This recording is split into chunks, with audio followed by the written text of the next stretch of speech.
Robbie Williams Rewind. Welcome to Robbie Williams Rewind. We are the champions. I'm Matt. And I'm Lucy. And along with help from special guest fans, we take you on an in-depth rewind through the solo career of multi-award-winning singer, songwriter and entertainer, Robbie Williams. Today we're talking about Intensive Care, Robbie's first studio album without Guy Chambers.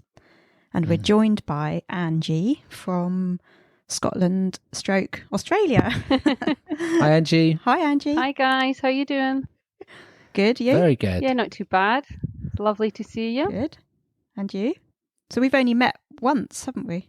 I've actually met Matt twice. Obviously, it was so memorable. I met him at the Heavy Entertainment show. I was with Katie. Oh, in London? And I'm pretty sure you were there without Lucy. Oh, I was in seats. That's right. Yeah. I was down the front Yeah. with you lot, and Lucy was watching us from afar in the seats. I was with my mum and Kelly.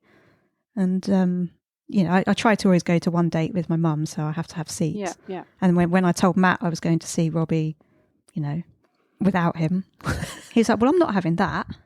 I'm going to go, and I'm going to go down the front. And I was like, that's not fair. Yeah, and I queued outside. When was it? No, where was it? The stadium? London Stadium. London Stadium, that's it, yeah. It was so hot that day. Oh, my goodness. It was like I'd taken the sun from Australia with me. It was unbelievable.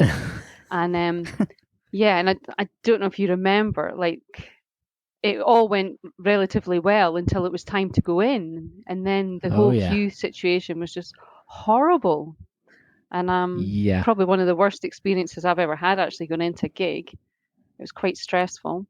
And I remember saying, I'm never going to a gig in London ever again. But then the UTR gig happened, so that was a bit different. So. It wasn't quite the same. You didn't get forced down a tunnel under the stadium and into the pitch in the way that we did at the London Stadium. Yeah, it was like a rugby scrum going in. It was just incredible. Anyway, it all worked out fine in the end. So we enjoyed it though, didn't we? It was really good. Good show. So we met you I met you in London, I think in Nando's at the before Under the Radar. Yeah, that was it's a good meeting place, Nando's. Yeah, you were with Jocelyn having some food, and we had a bit of a chat. But other than that, we've spoken a lot on Robbie's app. Yeah. Yes. Yeah, definitely. So I feel like I know you anyway. I know, it's funny, isn't it? We've made so many friends virtually, so that when you actually come to meet in real life, it's not really that awkward because it's like you already know each other. So yes, it's good. Yeah. Up front, it's been amazing actually, the amount of people that I've kind of met through that. Yeah, it's been good. Yeah. And I'm missing it. Oh, I know. Well, hopefully by the time this episode goes out, we might have a new website. Hopefully. Robbie Williams' website, that is, not ours. Yeah. Maybe there'll be a place to chat. Hopefully. We've been promised something, but let's see. They said it would be by the end of the year, and well, here we are, so we'll see. Yeah. So tell us what made you a Robbie fan. Wow. Goodness. Well, I was never massively into Take That when they first came out. I wasn't into all that whole do what you like kind of stuff and all that. I mean, I liked them, but I was always drawn to him. He just was like that, the cheeky guy, and there was just something very cute about him. And then when they took out the next album, which I can't even remember, is that Everything Changes? Everything Changes, yeah. And what's the song, the cover they did by Barry Manilow? Could It Be Magic? Could It Be Magic, yeah. I just remember seeing Rob in that video. It was just like, wow. He was just so good looking. His floppy hair. And yeah, I like his hair there, yeah. His floppy hair, he just looked absolutely gorgeous. And then, I just kind of started to like them more then. And then one of my girlfriends, I wouldn't quite say dragged me along, took me to see Take That in Aberdeen. I think it must have been about 90. I've got it written down because I was trying to remember the days, but I think it must have been about 92, 93. I think it was the Everything Changes tour. I'm sure it was. That was 93. Yeah. Anyway, and really that was it, to be honest. I was hooked. But it was always him, though, I think. Definitely. Always him. Yeah. Just, yeah. Loved him. Wow. Same. So have you got a favourite song or album? By him? By Robbie, yeah. God, it's really hard to say. Like, I really love Intensive Care. I just think it's very different to the previous albums. But I almost feel like I'm kind of betraying Guy a bit because it was the first album without Guy. And I really, really like Guy Chambers. Got a lot of respect for him. But I love Intensive Care and I love Take the Crown. And I would probably say one of my favourite songs, there's probably too many to say I've got a favourite, but one of my most favourite ones is definitely Into the Silence from Take the Crown. Yeah. Right. And when I got to hear him sing that live Under the Radar, it was amazing. Yeah, I was very emotional. Quite a moment. Yeah, it was lovely to hear it. So, yeah, I don't know. There's too many, so many B-sides and things I just love. And yeah. So you're like me. You probably got a list of about 20 favourites. Yeah, definitely. Have you got a favourite live show or tour that you've been to? I think Under the Radar gig is probably up there, to be honest. It was just so intimate and it was just so different to go and hear those songs and not hear the usual Angels and Rock DJ and all that. Don't know, it was just a really personal gig for us all, I think, wasn't it? And you could tell how much he was enjoying it and what it meant to him. And you know, I don't normally get emotional at gigs, but I was so overwhelmed. I think by the second song, I was almost crying. I was just like, I can't actually believe I'm here, because he spoke about it for so long, you know, in the chat, and even like up until like getting the tickets for it, it was all very last minute. And I remember thinking, I need to know so I can book flights, you know? Yeah. And I could remember actually being on chat with him one day and saying, if I book flights for the first 2 weeks in October, do you think that would be okay? That would be safe? And he went, no. And then he said, oh, no, actually, I think that would be all right. But then I think it was just a few days later, someone asked on the app, like, what's happening? And then he replied saying, oh, God, we need to do something about this. And then the next thing we knew, it was just all happening in 24 hours. It was announced, the tickets were going on sale. So, but that gig was just incredible. And obviously, I mean, all the other big gigs as well. Intensive Care, like the Close Encounters too, was pretty spectacular. Yeah. Yeah, it was. But I've been to a few little things here in Australia as well that very intimate, that I feel very, very lucky to have been to. Oh, right. Yeah. Like what? Like competition winner type ones? Well, he came out in 2014 to promote the Swings Both Ways albums, and he did like a little, I think, 5-song gig on the Today Show, which is like a breakfast show. So a friend won tickets for that. So we went to that. And then also I saw him on the rooftop in Sydney when he came out to do Heavy Entertainment Show promo. That was unbelievable. Right. That was on a tall building in Sydney overlooking the Sydney Harbour. Oh. It was just unbelievable. Wow. Where else? Oh, yeah. And then I very luckily was invited to, so that same, when he came out to do that promo for the Heavy Entertainment Show, he was doing that rooftop gig, which again you could only win tickets for on the radio. Friend won it, and then he was doing the Arias, which is a bit like the Australian version of the Brit Awards. Yeah. And what else was he doing? Oh yeah, the X Factor. He was doing X Factor. He was doing a couple of songs on that. And I know a friend of a friend of a friend works with Robbie when he's in Australia, like does his makeup and stuff. And that day that my friends and I were heading to go and queue for the X Factor show. I mean, thank God I opened my phone. I opened up my Instagram and I had a DM from this girl, and she said, "Oh, I don't know what you're up to today, but Rob's doing a recording for Sunrise. There's only going to be a few of us. I just wondering if you want to come down." And I was like, "What?" Oh, wow. So, and I was like, "Oh, but yeah, there's 4 of us. Is that okay?" And she's like, "Yeah, that's fine. Just give me all your names. So just come to the door. We'll put your name on the list." And I was like, "Oh my God." So we just couldn't believe what was happening. So we got there and went in, and there was only about 8 or 9 of us. Oh my So God. we were sitting in amazing. this green room waiting to be taken through. You're sort of told, Rob's manager, Michael, was there, and like the floor guy, and he's saying, "Oh, you know, this is what we're going to be doing, blah, blah, blah. Rob's going to be interviewed first by," I don't know what the girl was called that was hosting the show, "and then we'll move over to this section, and then he's going to perform some songs." And I said, "Oh, I'm just going to nip to the toilet before he comes, before we have to go." So I went down this little corridor and turned, and then Rob was just standing at the bottom of the corridor, but his back was to me, and I was like, "Oh my God." So I went back to the green room and I was like, "Everyone act cool, he's coming." But it was so nice because the night before he was very active on the chat room at that point. We'd all actually been chatting to him in the chat room the night before. So he walked into the green room, and as soon as he saw me and Cecilia, he was like, "Huh?"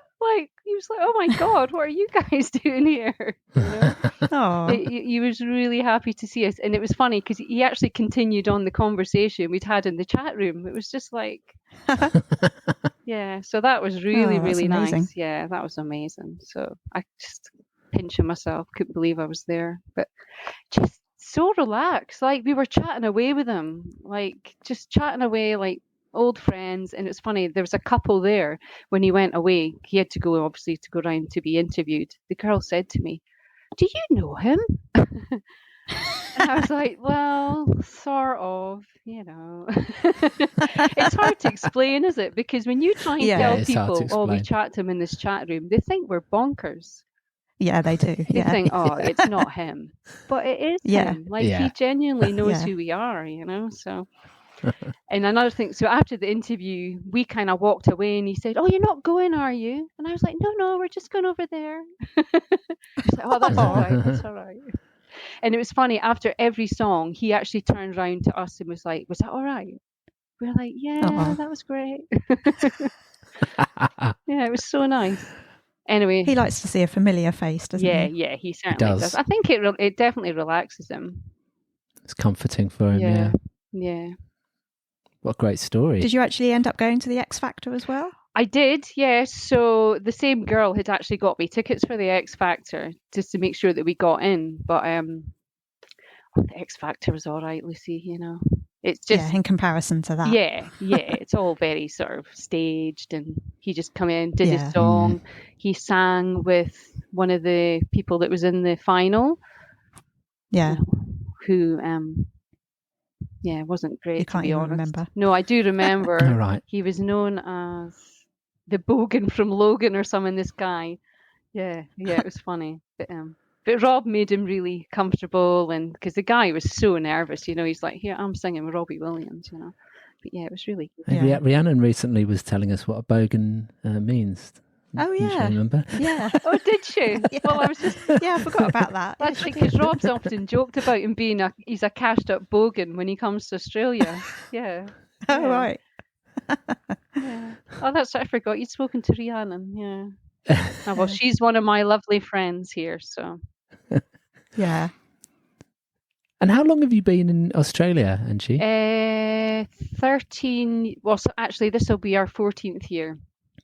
Yeah, we moved out here in 2008. And it's funny, when we came out here, I know this sounds ridiculous, but we obviously had all these pros and cons to move to Australia.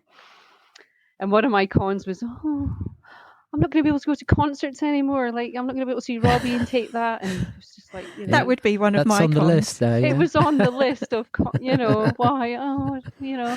But you know what? It's all worked out fine. So, in fact, Yeah, you know, you've there's seen him things quite a happened bit, out here that I just never, ever Yeah. would have dreamt would have ever happened. So, yeah. And soon you're going to get even more, hopefully. Hopefully. For the film. Maybe when this episode goes out, it might already be there. I don't know. Yeah. I really don't know what's going to happen with the filming. I mean, I guess obviously they have their bubbles and stuff, but as far as fans being involved, I really don't know how they're going to do it.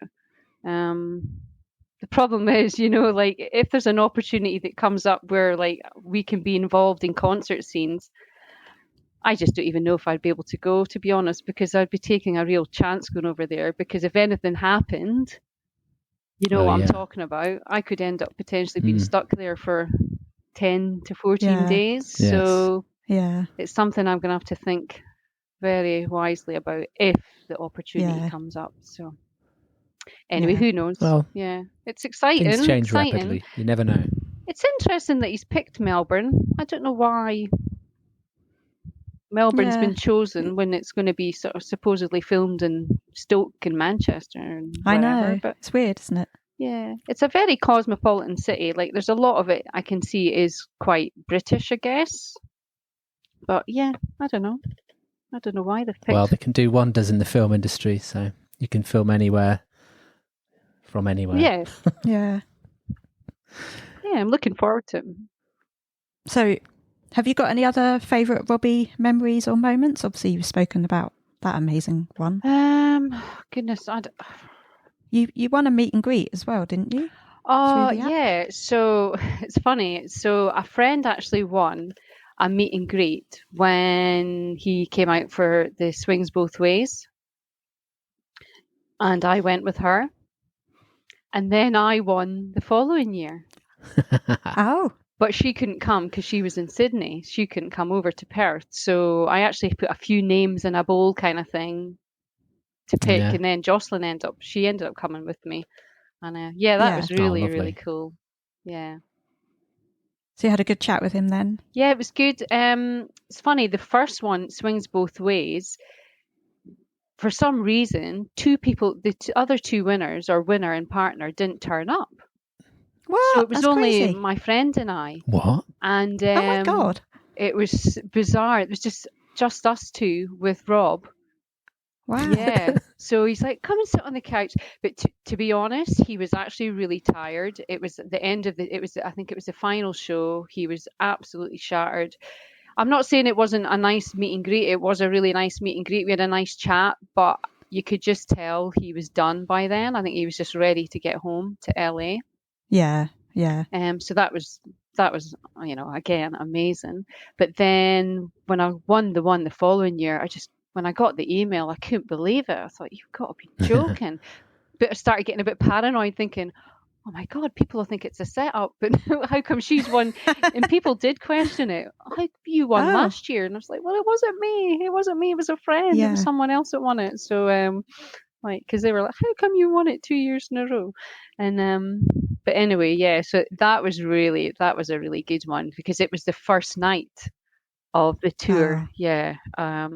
That was a Let Me Entertain You tour, wasn't it? So he came in and he was on a high. He was totally buzzing. And of course, as soon as he saw Jocelyn, and he knew right away who Jocelyn was. And but that was really special as well to me because David was there.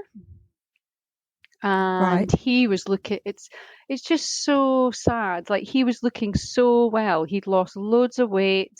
And I actually commented to Dave, like saying, I said, God, David, you look so well.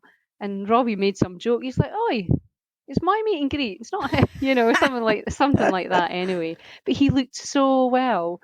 And I just couldn't believe it. Like, that was in the October, and David passed away like the following August. I just couldn't believe it. Yeah, so that was really nice. So he was there. I think Guy was there. Carl was there. So it was just like, the whole band's coming to see us. It was really, really nice. Yeah, so that was really good fun. And then, just loads of really good chats in the chat room. There's been a few funny moments on Instagram Live and stuff as well. So, I just feel very, very lucky. Very lucky. Yeah, you are. So thank goodness that you did fly over for the Under the Radar concert, because that's the last time you saw him, isn't it? I know. It's hard to. Yeah, but you're it really is really pleased you hard did to that. believe. Yeah. Well, I'm very, very close to seeing him. I had tickets to go and see him in Melbourne in March Oh, of course. 2020. Yeah, 20? 2020. Yeah. Ah, yes. That's That was when he was there. the Grand Yeah, Prix so was when on he as actually well at the flew same in. time, He I flew think. in and then Yeah. basically had to fly out. So Yeah. Yeah. that Yeah, he was like, "Oh, it's all going to happen. I'm going on stage." I don't know why. Who was it? Rihanna or Miley someone? Cyrus Someone had else had cancelled. cancelled. Oh, Miley Yeah. Cyrus. I don't know why she's cancelled. I'm still going ahead. Yeah. And then next thing you know, Yeah. Yeah. I think at that point we were all just a little bit like, what's going on? And I was a little Yeah. bit uncertain that whole week about going. I was thinking, should I go? Should I not go? And I spoke to Gary about it and I said, look, do you think I should go? And he's like, Angie, I think you should go. He said, because I think this might be the end of concerts for a long time. I was like, Yeah. okay, but I just never felt, my gut. It was like my gut was telling me not to go. And anyway, the outcome. So basically, I Yeah. went there and Yeah. I think I got there on the Thursday and it was cancelled on Friday the 13th. I'll never forget that Friday the 13th. Oh, I was felt like it? that Oh, was the wow. day the whole world changed, really. It was just like, Yeah, it was. it was Yeah. a weird time. I think we were all just like, what is going on? It was like we were Yeah. in a movie. So I was Yeah. just in a panic thinking, I just want to get back home. I just want to get back to Perth. But I had to stay on till I think the Sunday. But I basically just stayed in the hotel. I just didn't want to leave because I was just a little bit anxious and nervous. I didn't know Yeah. what was going Yeah. on. So, I mean, it was obviously a lot of money to go and spend. But I just felt so sorry for him coming all that way, and also then nothing all the happening. people that travelled over for the Grand Prix as well, I mean, my Yeah. plane was full of people going to that. Yeah. So, yeah. So, yes, I'm very glad I made the decision to come to Under the Radar. Yeah. Because that's the last Yeah. time I saw the family as well. So, Yeah. Yeah. Have you got a favourite video? That's the other thing I thought of. Well, I know it's not technically a single, but I love the Make Me Pure video. Yeah. He's just so gorgeous in that video, isn't he? And He is. just very cheeky. And I just love him casual like that. Just a t-shirt and jeans, Yeah. Keep it simple, Lovely. Rob. Keep it simple. Yeah. Cool. Yeah. So should we move on to the album then? Yeah, sure. So released on 24th of October 2005, Intensive Care was written with Rob's new songwriting partner, Stephen Duffy. It was produced by Stephen and Robbie, as well as Andy Strange. Intensive Care is Robbie's third best-selling album worldwide with 6.5 million sales. It's his seventh best-selling album in the UK with 1.6 million sales, and it was number one in the UK, Argentina, Australia, Belgium, Denmark, Germany, Austria, Netherlands, Ireland, Italy, New Zealand, Portugal, Spain, Sweden, and Switzerland. That's a lot of countries to be number one in. Yeah. Wow. Certainly. And it also reached number two in France, Hungary, Mexico, and Norway. It went 5 times platinum in the UK and Europe, 3 times platinum in Austria and Switzerland, 2 times in Denmark, Belgium, the Netherlands, and France, and it achieved platinum status in Hungary, New Zealand, Portugal, Argentina, Sweden, Finland, Australia, Spain, and Italy. And it went 11 times gold in Germany, Greece, Hong Kong, and Russia. Good. Russia. Intensive wow. Care. Yeah. Intensive Care was the biggest album in Europe of 2005 and was the third best-selling album of 2005 in the UK, coming behind James Blunt's Back to Bedlam and Coldplay's X and Y. It was the 8th best-selling album of the decade in Germany. Rob knocked on Stephen Duffy's door at Air Studios and said, "Shall we write a couple of songs?" They began in June 2003 while Rob was rehearsing for Nebworth and came up with 10 or 11 song outlines, including Radio, Misunderstood, A Place to Crash, The Trouble with Me, Sin, Sin, Sin, and King of Bloke and Bird. At first, Rob wanted to release the album under a pseudonym. He said, "I don't want to do anything Robbie Williams would do. So what I'm thinking about doing is developing a character so thoroughly with a prosthetic nose, a wig and everything, and do the best album I've ever done. And while the greatest hits is out, release an album as someone else. I've got him as an alcoholic and an American, a Neil Diamond-esque kind of character. I think he's from Orange County, moved to West Hollywood, and has not had a lot of luck. I don't know his story yet, but I'm actually thinking of spending some time dressing like him, living like him. At the moment, he's called Pure Francis, and the album's called Diamond. It doesn't have to be secret, just to be. I don't want to talk about him, and he doesn't want to talk about Robbie Williams. I've got to do something that I find interesting, because America's not going to happen, because I don't want it to, and it takes a lot of slog. So do something really interesting. We know we're onto something that's shit hot. It sounds a bit like Get the Message, which is what I want. Electronic with big jingly jangle guitar chords like Neil Diamond. And can I just say, thank goodness that he didn't do the Pure Francis thing. Yeah. That would have been so weird. Yeah. I didn't know that. That's the first time I've heard that. I mean, I've definitely heard the Pure Francis thing before. As soon as you said that, I thought, that rings a bell. I definitely remember Pure Francis, but I had no idea that story. Thank God he didn't. Just insane, isn't it? Well, he's creative. He has these ideas. He likes alter egos and he likes playing different characters. Yeah. And I don't think that's the end of it. But it's funny you mentioned the Neil Diamond thing, because I actually think sometimes Rob's voice sounds very like Neil Diamond. I don't really know what Neil Diamond sounds like. I do. I think you're right. There's certain songs he's done that it's just like, whoa. That just sounded like Neil Diamond to me. So like when he did Sweet Caroline, I thought, oh, yeah. Yeah. Oh, it's Sweet Caroline, of course, yeah. So I can. So you do know. Yeah, I do. A bit, but I sort of grew up listening. Mum and Dad used to play Neil Diamond and all that. I just sort of really remember those kind of singers from my childhood. But I'm sure if you heard some of the songs, you go, oh, I didn't realise that was Neil Diamond. Yeah, exactly. Yeah. I bet. Yeah. Rob first played Sin Sin Sin, Misunderstood, and A Place to Crash to his A&R man, Chris Briggs, before he went on stage for the first Nebworth show, telling him that Stephen is very trusting, non-judgmental, and very patient. And he'll go, get on the keyboard. I've been writing the guitar melodies for different things. It's like my first album. Stephen said, I think Rob appreciated that we just messed around with musical instruments until we came up with something.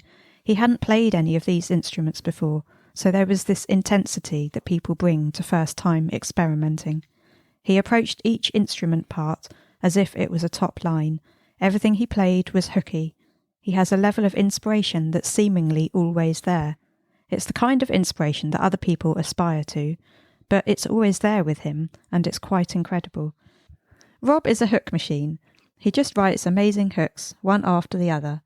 You just left kind of with your mouth open, wondering which of these you are going to settle with, because they are all equally great. It's amazing. You never know when the hooks will stop coming with him. Stephen told Sound on Sound, we knew that the Greatest Hits album would come out at the end of 2004, and that there would be a good 2 years until his next album of new material would come out, so we could afford to do it just for music's sake and not think about it becoming a record. Writing the album was a very creative period. We'd start after dinner and we would work through the night until about 3 or 4 in the morning. Some nights we would come up with 3 or 4 ideas, some nights with nothing. With a lot of the stuff, we weren't thinking of releasing any of it. We were just doing it for the fun of it. Sounds like fun. Yeah. After Nebworth, Stephen moved to Rob's home in LA, where they continued to write and record. He said, Rob was really into having a kind of 80s sound.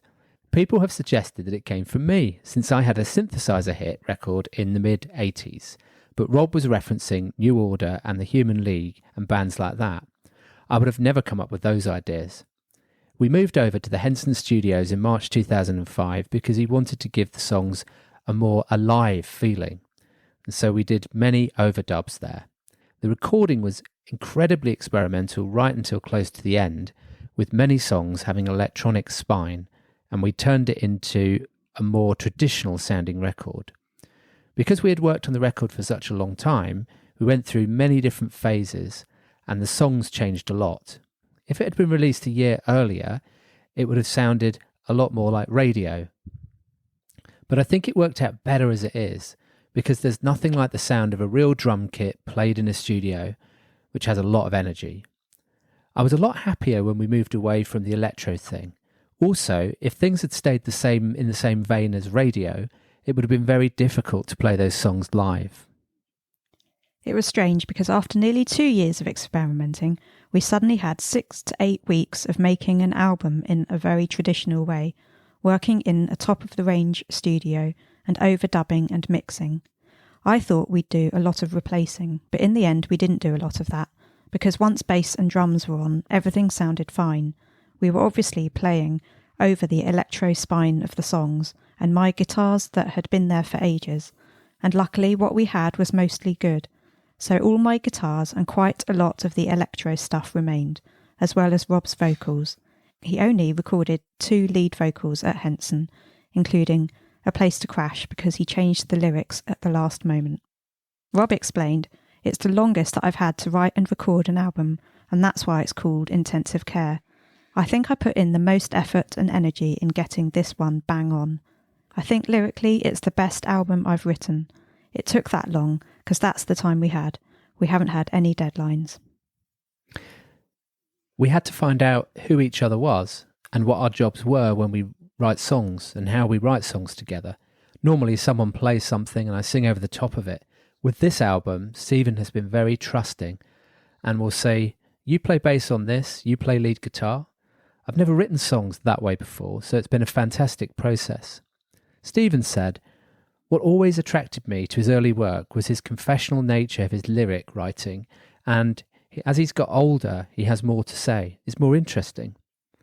The album cover art was designed by Scottish artists Grant Morrison and Frank Quitely in response to Rob's request that they turn him into a superhero. Rob said, "I've got a DVD from the Disinformation Society on the bonus disc, and there was a guy called Grant Morrison who gave this amazing, inspiring speech about the wonders of sigil magic and magic in general. I got in touch with him, met up with him, and did a bit of magic myself. And he worked on the sleeve, which is a kind of graphic novel. There's a little symbol on the finger, and it's sigil magic, and it worked." Asked what that meant, Rob replied, "I'm not saying." Ooh. Interesting. I don't know what, I never knew what that sign I like meant. a bit of magic every now and again. I don't know what sigil magic is, but there we go. The artwork is really nice though, isn't it? It's beautiful. Yeah, it is. Yeah. The angel and the devil on his shoulders. Oh, Yeah. There's like a whole bunch of pictures, isn't there? Yeah. There's one of that reminds me of World in Action. Do you remember that? Remember that TV show, World in Action? No. And it was like, I do. Yeah, actually. Yes. yeah, there was one of Rob Yes. where he's like naked in that symbol. Yeah. And the Yeah, that's intensive right. care, yeah. So Rob won Best International Male at the Echo Awards and Best Male at the MTV EMAs in 2005. He was also nominated for Best Pop Star at the EMAs and Favourite Male Artist at the MTV Asia Awards. He was nominated for Best British Male Solo Act at the 2006 Brits. During promo for the album, Rob asked to meet some music critics face to face. The Guardian, who gave the album 4 out of 5 stars, recalled, "Williams had spent the previous evening printing out old reviews we had written and going through the bits he didn't like with a highlighter pen. Wow. He remonstrated about misinterpreted lyrics and accusations of singing flat. The hacks argued back, one on the not unreasonable grounds that he hadn't actually written the article Williams kept berating him for. The rest because they couldn't understand how a man who has sold 35 million albums, has Britain's biggest ever record deal, and lives a life of unimaginable luxury and wall-to-wall shagging could possibly care that someone got the wrong end of the stick about the words of Hot Fudge. But the evening confirmed 2 things about Britain's biggest pop star. Firstly, Williams is now so successful, no one is either able or willing to tell him what to do. Someone within his organisation must have realised the confrontational playback was a bad idea, but it still went ahead. Secondly, he clearly really cares what people think about him, to the point of seeming slightly crackers. Do you remember that at the time? I do remember vaguely hearing about that. Yeah, I can vaguely remember. I'm thinking it was. I can always just picture it, him sat in like a sort of boardroom or something, Yeah. just these people, just him having a go at everyone. With his highlighter pen. Yeah. Pointing his highlighter pen at them. Yeah. Oh dear. He's quite, like he does care about what people thinks. And, Yes. It just shows you like how when he goes on a roll on Twitter, when he gets his password, he's just stop, please stop. Yes. And I remember one of them when I was listening to him do some radio show, I think it was in Italy, and I was listening to it live, and he thought the interview had stopped and the speaker was off. Oh, yes. And he started talking about, you know who, that man from that big famous band. And, I know. And he was saying some things, and it was like, please stop talking. Oh, so you were listening to that live? Yeah, so you like, yeah. God. It's like thinking he's got no idea that we can actually hear him say this, what he was saying. Yeah. So it's like, no, Rob. Yeah, he's pretty good at putting his foot in his mouth, isn't he? Yeah. It adds to the entertainment, I suppose you could say. Poor Rob. Yes. They continued. He and Duffy have crafted a beautifully turned out pop rock album that pricks the myth about Guy Chambers' dominant role in Williams' success. Make Me Pure and The Trouble With Me are every bit as beguiling and inclusive as Supreme or Feel. The ballad Advertising Space is so effective that they may as well cordon off the Christmas #1 spot now.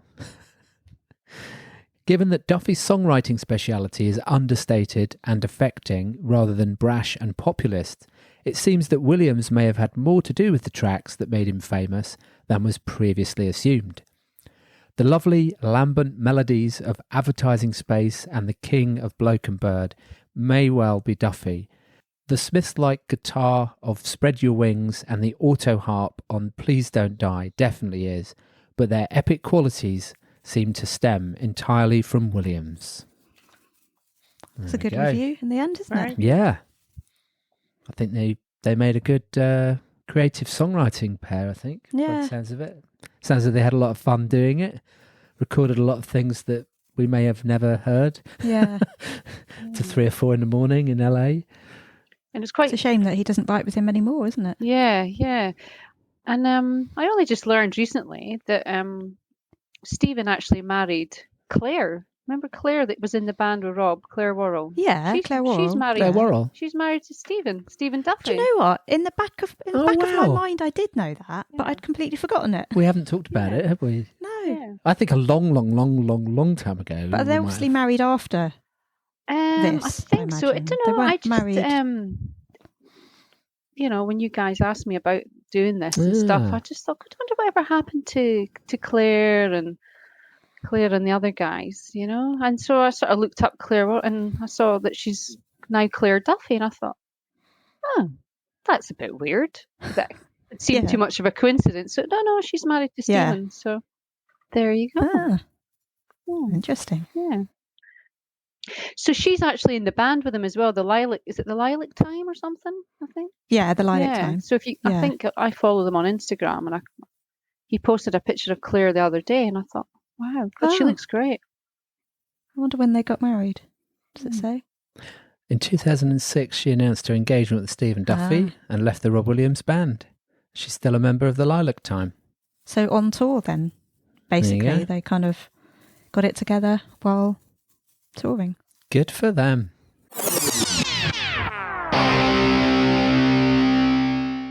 Hi, I'm Robbie Williams, and you're listening to Robbie Williams Rewind with the Champions. Right, so should we go on to Ghosts? Yeah. Written by Rob and Stephen, Rob described this in Feel as a corker, not a B-side.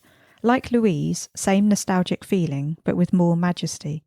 Not saying it's better, just like Bono writing Louise instead. The words all make sense. Ghosts apparently tells what would be the song Louise's Answer, like a sequel to that song by Human League. Rob covered Louise a year later on Rude Box. Rob explained it's about the theory that all of your past relationships are now ghosts. Relationships that were so much pain or meant so much then are now ghosts. He also told Stephen that the line, "I did what I could for one of us, I always thought it would be you," is the complete opposite of who he is, telling him, "I've never been in a relationship where I've been selfless." Wow. Stephen said, "This song started off by me messing around with a Lynn drum. I programmed something reminiscent of Running Up That Hill by Kate Bush, which ended up being completely changed. Rob set his heart on Ghost being the first single off the greatest hits in 2004, while he thought everyone else was pushing him towards A Place to Crash. Manager David told him the only song that sounded like a first single was Radio. David said the backing vocals on Ghost were cheesy and he was unsettled by its lack of conventional chorus. Rob replied, "I just think it's really nostalgic and beautiful. I like the fact there's no chorus. I like Ghosts. It's what I'm about. It's where I'm at. I was just thinking of not compromising myself for what I like." David told him it was a great song but not a big hit single. Rob replied, "How happy has making big hit singles made me? When, if I went and had a look back at all of my singles, I prefer Ghosts to most of them. As something creatively that fits me, I prefer Ghosts to all of them. I can sing the arse off this. It's my Vienna. I mean, it's not as big as Vienna. It's like I said the other night. It's the difference between private jets and first class. It's like private jets equals unhappy, first class equals happy." Rob only played Ghosts at a few of his Close Encounters dates in 2006, in Africa and the final 2 nights in Melbourne. He performed it on Jules Holland, where during the speaking bits he said, "I don't think I ever told you I loved you and meant it, but I'm telling you now, I love you, I loved you, I love you. It looks like we could have made it, baby." Wow. I can remember that, Jules Holland, yeah. Yeah, it was good. Yeah. I watched it the other day. It's actually some of my favourite performances by him is on Jules Holland. Yeah. Yeah. I always loved It's him on really that, but sort he of never, I raw. don't know. He never looked comfortable. Yeah, in I was it, just going to wouldn't say, in particular, when he was doing those songs from that album, it was like he was just going through the motions. He was there, but he didn't seem like he was present, if you know what I mean. I just felt like he didn't want to be there. But it's funny, I can actually remember, it was so long ago now, I can't remember if it was me asked him the question, but someone asked him on Upfront about the Jules Holland show and saying, like, you know, they'd loved him on there or whatever. And he actually said he just never felt good enough when he was on that kind of show. Yeah. Which That's is the really vibe I sad, got. yeah. But then there's other times he was on it where he just, like, he really goes for it. Yeah. It's all like cool musos, isn't it? It's the Yeah. whole Mojo NME crowd. Yeah, I was just going to say there's a bit of snobbery about it. Yeah. So I think you can sort of see he's a bit uncomfortable in those performances, but to see him sing it live is great. Yeah. Yeah. Yeah. So at the Under the Radar concert, Rob introduced Ghosts by saying he'd been listening to a song by Madrugada with his old security guard Pompey, who said, "I love that song you've been playing." Rob said, "Which one?" Pompey said, "That one with that lyric, 'Here I stand victorious, the only man to make you come.'" Rob said, "That's not the lyric, but it fucking will be." I love that quote. Yeah, I loved that. I think That's so funny. Yeah. I think the song he's referring to is Majesty, where the lyrics are, "I could still climb inside your bed and I could be victorious, still the only man to pass to the glorious arch of your head." I don't know how Pompey got those lyrics so muddled up, though. They're quite different. Yeah. And what a way to open a song, eh? Oh, it's incredible, isn't it? Yeah. Yeah. Only Rob would open a song like that. And of course, before I knew that story, I used to think, who was that lucky lady? Yeah. And of course, many people, like many of Rob's lyrics, singing that out loud, not even realising what it really means most of the time. Yeah. But there we go. Such are Rob's lyrics. So Rob played the demo version of Ghosts on Insta Live, which you can find on YouTube. Looking really proud, he said, "Maybe my finest hour, this song. What a tune if I do say so myself." He's also having his hair cut at the time and keeps moving his head in time with the music. The hairdresser. Poor hairdresser. It was probably when I was sleeping. Definitely. Because I used to get so frustrated. I used to miss them all the time. Yeah. I'm sure the hairdresser was like really happy with him Well, the hairdresser singing didn't seem to and notice. no, He was just carrying on. She just got on with it. Every time the head moved, it just moved with it. I'll have to you have know. a look for that. Yeah. According to the Sunday Mercury, they apparently spoke to Rob's teenage girlfriend, Rachel Gilson, after Rob's book Phil came out in 2004, when she was mentioned in it. Rob had said to Chris Heath, "I think there's like a we can possibly still get it on kind of thing." Whether these quotes are true, we don't know, but the Sunday Mercury claims Rachel told them, "I'll always think of Rob as my first love. You always have a soft spot for the first bloke you love, don't you? That's how it is with me and Rob. We were like soulmates. We had everything in common, and I had a wonderful time with him. Rob is witty, big-hearted, and I'm a music lover too. So we talked about a lot of songs. I taught Rob how to play a few basic chords on the guitar, and the Prince song, The Cross." She said they still spoke on the phone. According to the Mirror, Rob apparently flew Rachel out to LA in 2005 to see if they could rekindle their relationship, but it didn't work out, and Rob apparently asked her to leave after 5 days. Rachel had dumped her boyfriend to go to LA, but she did end up marrying that boyfriend. Rachel supposedly told the newspaper, "I thought it was for real, but he's just too famous for it to work. We are two people who should be together, but we just can't work it out. It is heartbreaking, but Rob and I have been here before. I did go to America, but now I'm back here. What can I say? I could tell you so much more about those 5 days, but I just can't. It's between Rob and me. But there's a track on his album called Ghosts, and the lyrics to that say it all." Rob's spokesperson did confirm that Rachel had come out to visit Rob in the summer. Wow. So I do wonder whether Ghosts, and actually a few other songs on this album, Oh, definitely. are about her. Well, It I've does sound often that way. thought Ghosts and Spread Your The Trouble with Wings. Me, is that the same person? Yeah. Yeah, so Yeah, Yeah, I Aw, reckon. yeah. Sad, isn't it? the one that got away, Rachel. Yeah. Yeah. Well, they did try again, but it didn't work out. Yeah. Sad. Supposedly, anyway. We don't want to be sued by anyone. Yeah, allegedly. Yeah, it must be true if it's in according the mirror. according to Exactly. the Mirror, yes.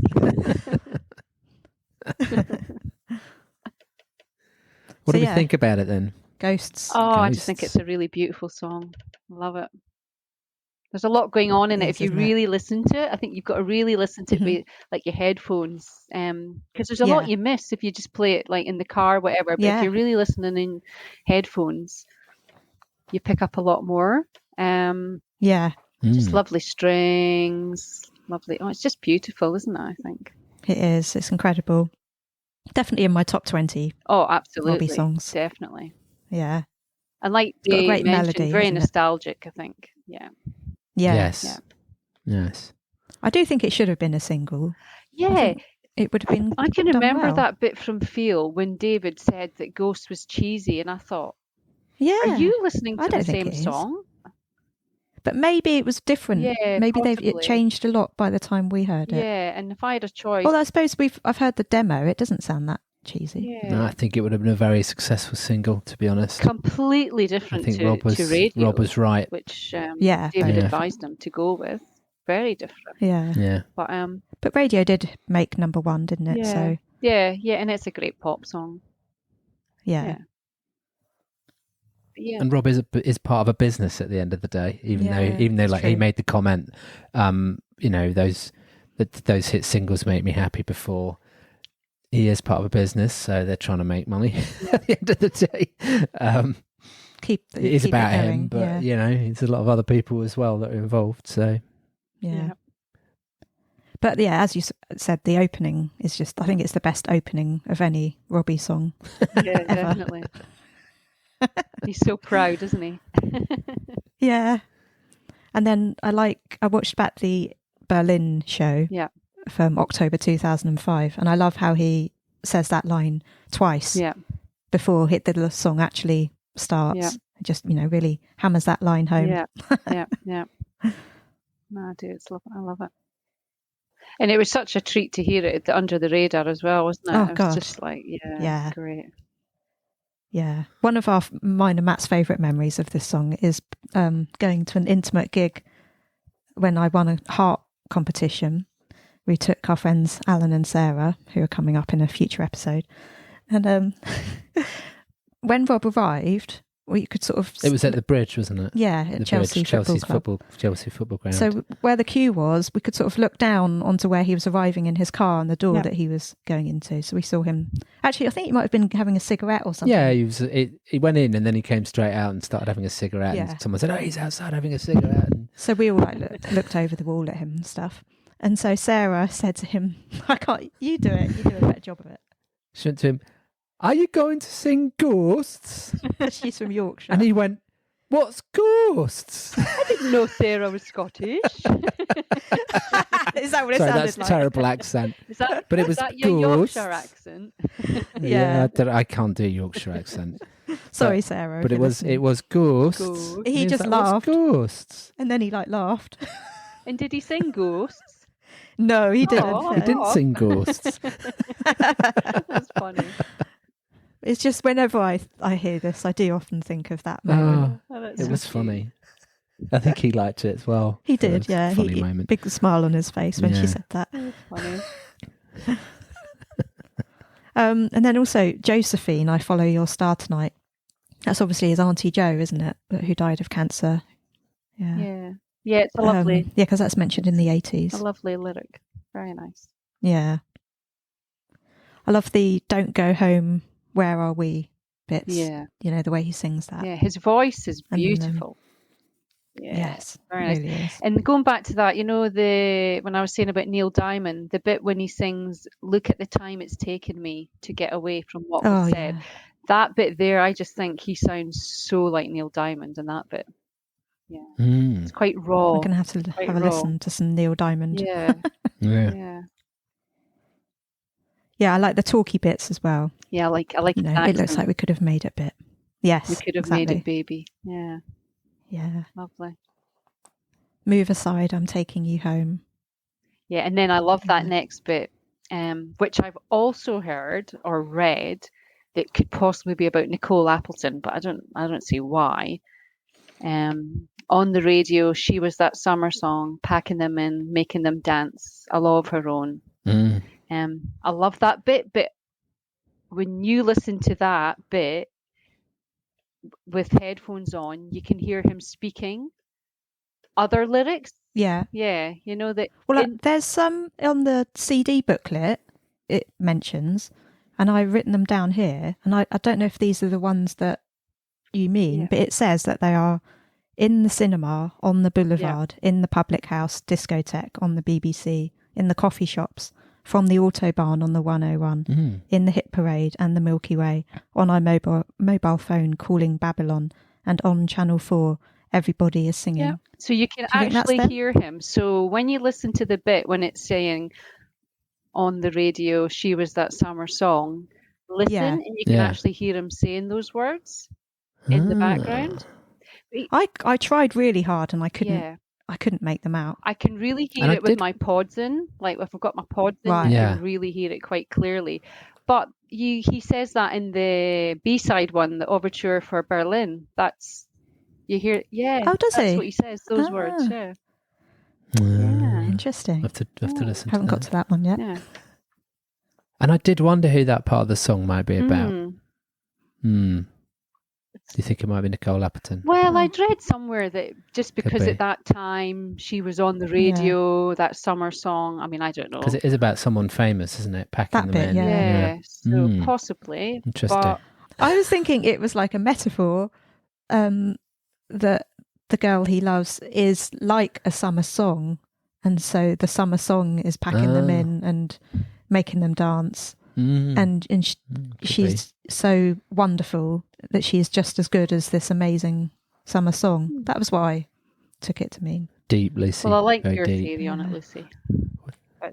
There's a couple of theories that listeners can choose from there. Yeah.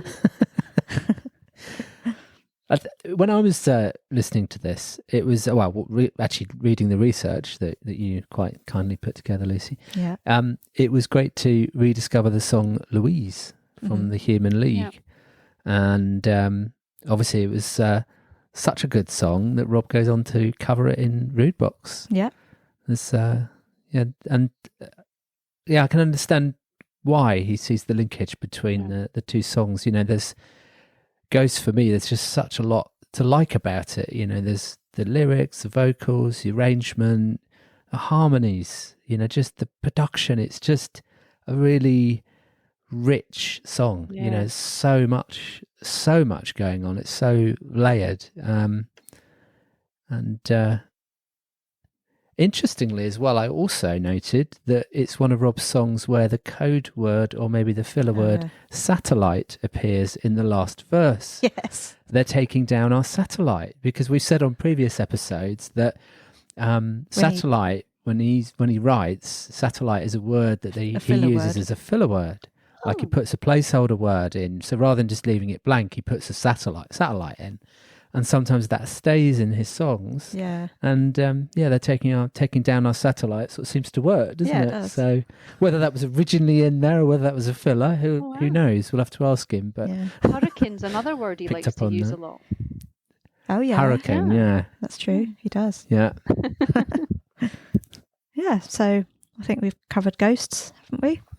Yeah.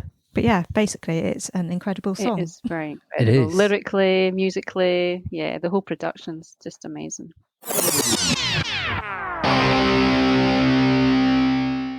Hi, I'm Robbie Williams, and you're listening to Robbie Williams Rewind with the Champions. So should we talk about Tripping? Yeah.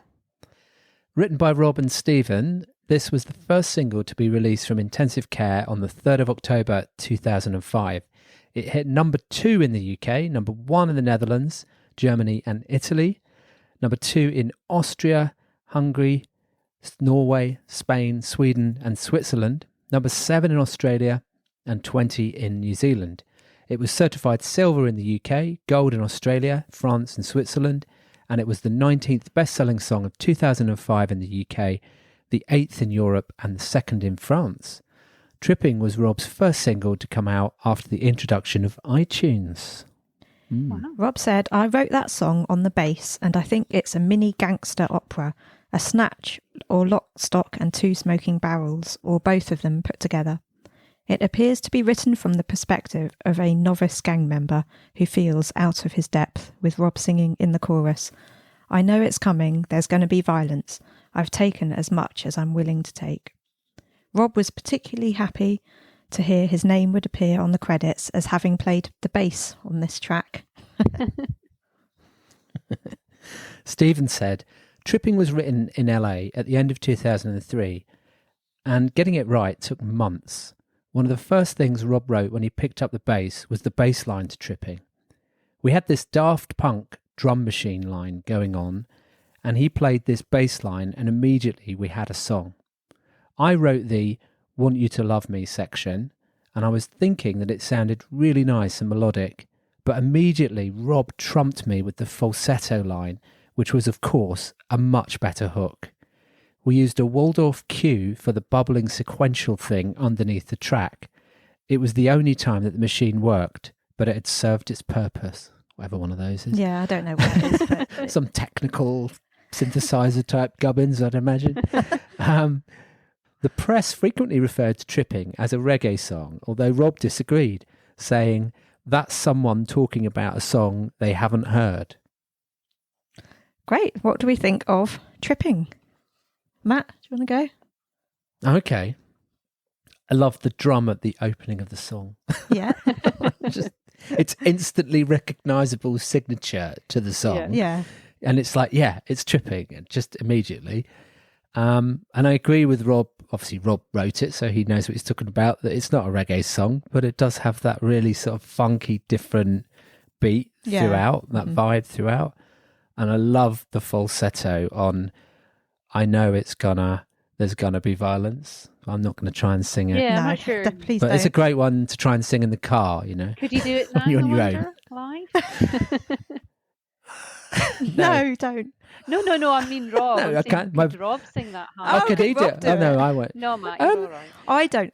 Do you know? Sometimes I think he underrates what he can actually do. Obviously, I don't have his voice, so I don't know. Definitely. But sometimes he does say to us that he can't sing certain songs because they're too high. But then you still hear him singing high lines. Yeah. So Yeah. he, I think sometimes it's a confidence thing. Yeah. I know his voice has changed. We've talked about that before, but I reckon he could hit it. Bit of vocal warm up, he'd be all right. Angie, don't you reckon? I reckon so. It'd be fun to hear him sing it again live, I think.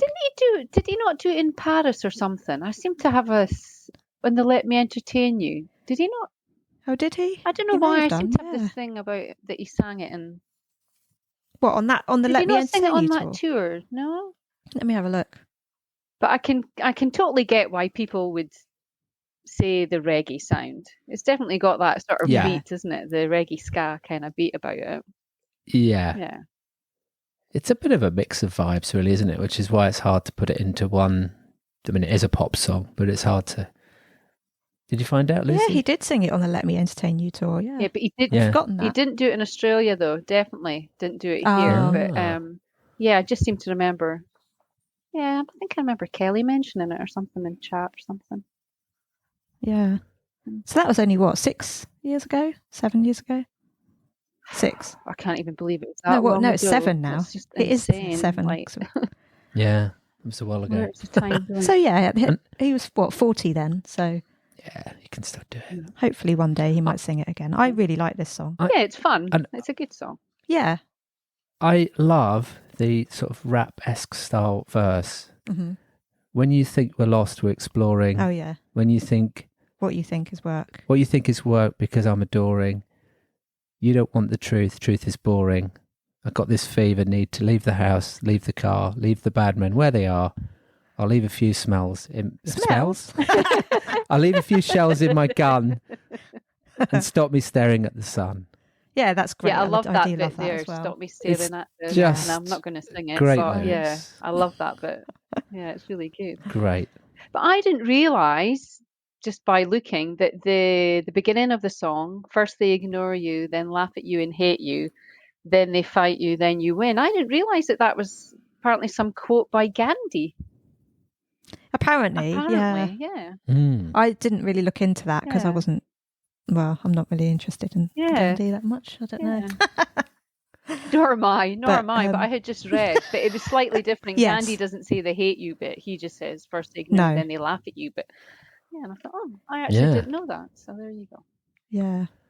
And then I also learned That's a cool because line. when I found out that it was supposedly about some kind of gang. Apparently, Sort of a sounds bit like it of could be. bird is slang for being in prison. Did you know that? Yes. Yeah, I was going to say that actually.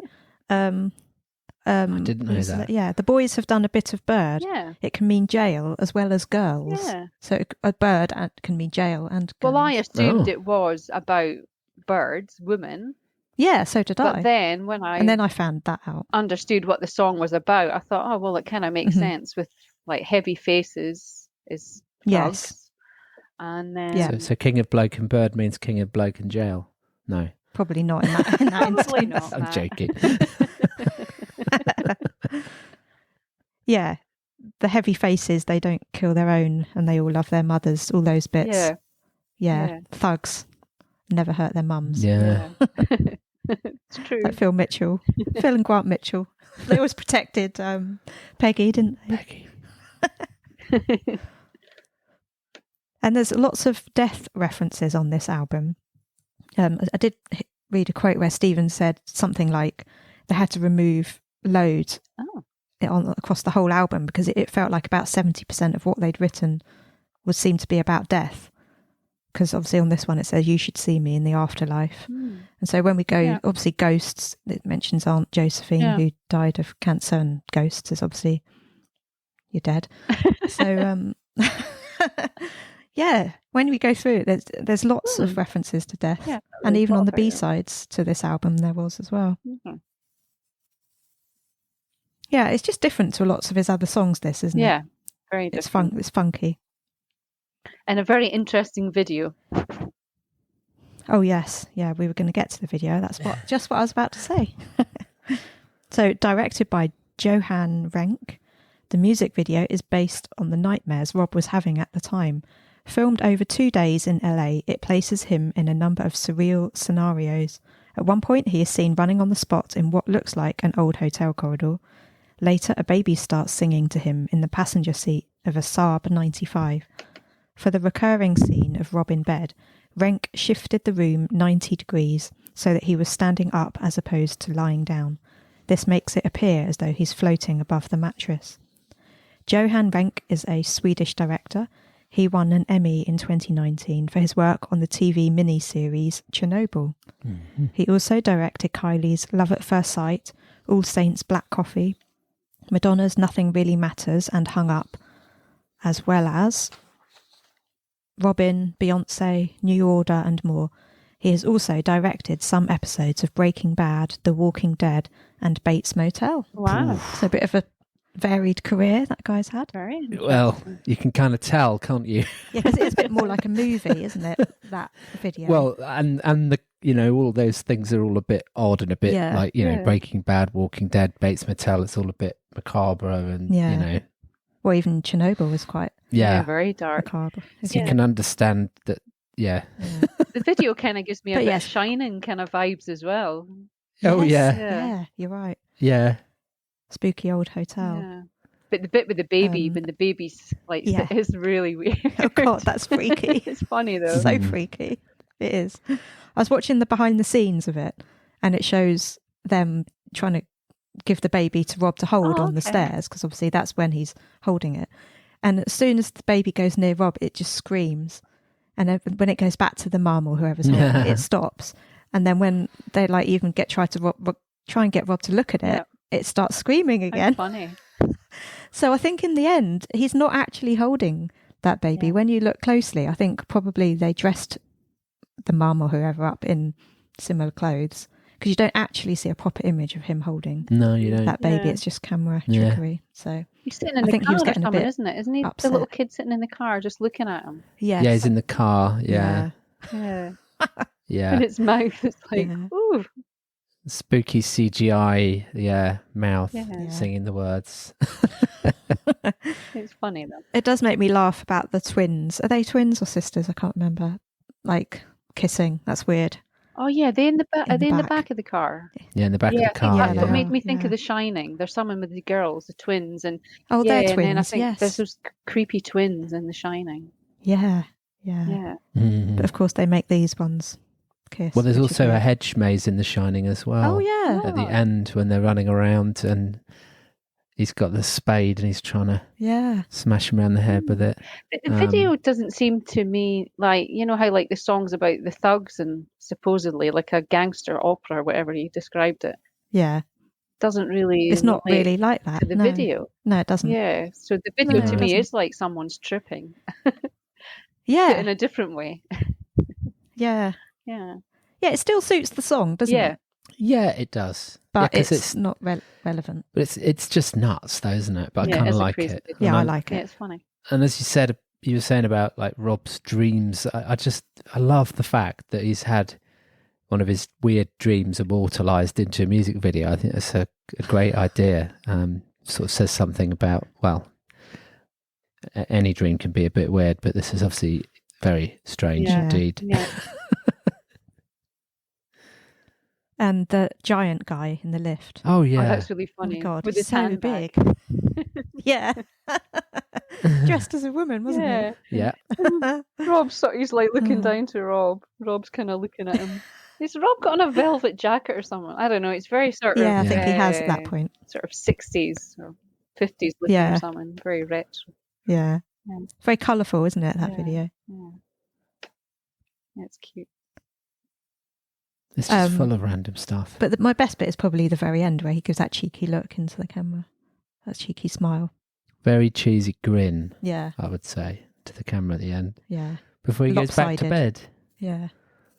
Is it that typical sort of Rob? I actually can't even remember that bit, but is it just? It's like a lopsided, his lopsided sort of. Yeah, I know what you mean. Teeth smile. He does that kind of look. Yeah. Sideways look. Yeah. I'll have to watch it. Yeah. Should go on to Make Me Pure? Yeah, okay. So this was written by Rob, Stephen and Chris Heath. And this was also the B-side to Tripping. Due to radio airplay of this B-side, Make Me Pure even reached number 15 in the charts in the Netherlands. That's the only stat we've got for that one, right? Stephen said, together with Advertising Space, this was one of the 2 songs that we wrote on acoustic guitars in January, February 2005. We wrote it in a couple of hours, just around a table, and then we started to record it. And I just put down an acoustic guitar, and he sang what he had, and said, let's have the drums come in here. Maybe it should have strings and a choir come in there. We were sketching this stuff out, and then decided to just do it. So I went to string and choir arranger David Campbell, who joined them on stage at the Berlin Velodrome and is Beck's father, interestingly enough, and sang him the bits of the arrangement that we'd come up with. It was the first time since all this electronic experimenting that we'd cut something virtually live, instead of it going on for a long time. It was just one of these rare occasions where nothing went wrong. We did not have to fix anything. It was quick and it was kind of perfect. And Rob wrote Make Me Pure after turning 30 and feeling like he had a spiritual void in his life. He said, I need a woman to save me from Scientology. Find me a woman or the kid gets it. I'll join. It's a threat. It's one of his random quotes. I remember hearing that quote about the Scientology thing. Yeah. Yeah. You know what? It does actually surprise me he's never ended up. True. It's the sort of thing that he would do, or at least experiment with, I think. Experiment with, yeah. Yeah. I'm glad you did. This song is perfect, I'd say. It's beautiful. Yeah. His vocals in I it. love the simplicity. Yeah. Gorgeous. It's a bit like Eternity in that way, isn't it? It's just really beautiful and simple. Yeah. Yeah. Heartfelt. Very, very beautiful. And when you look at the instruments listed for this track, I think this has got like the shortest instrument list because it is basically just 5 guitars and drums and Rob plus backing vocals. It's stripped back, yeah.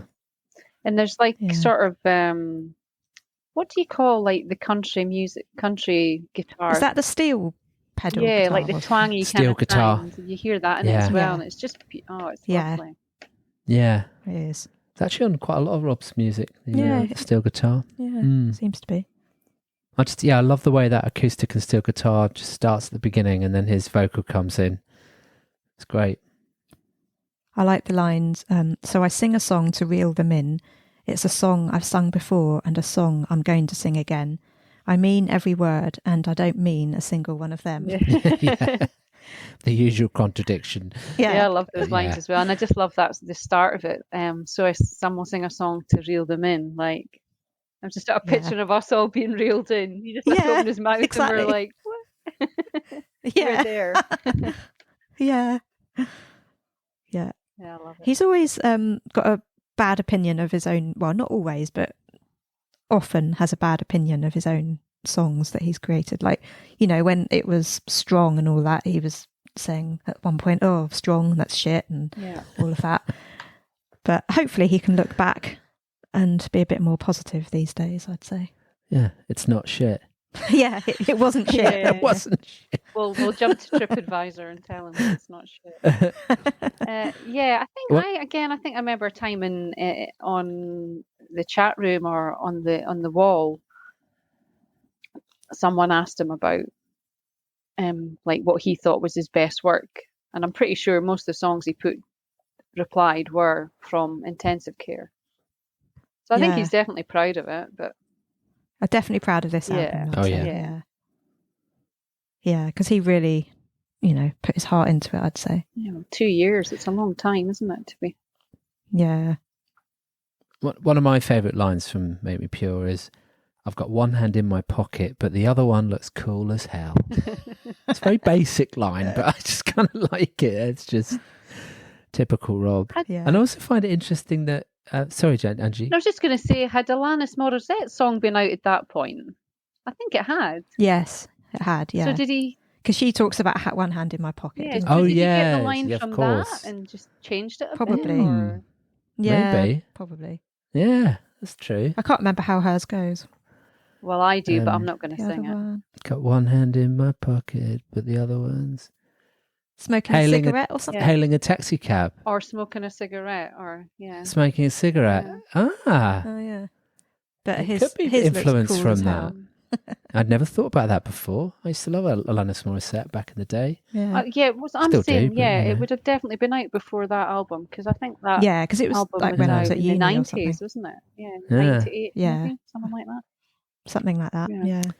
I also find it interesting that Chris Heath is collaborating at this point. Obviously, this isn't the only one that he collaborated on, but his influence is in there as well. I mean, the three of their creative minds together, wow.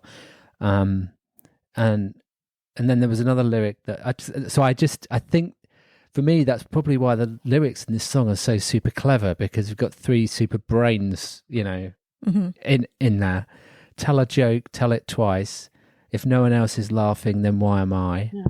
I split myself both times and laugh till I cry. I mean, that it's just great writing. Yeah.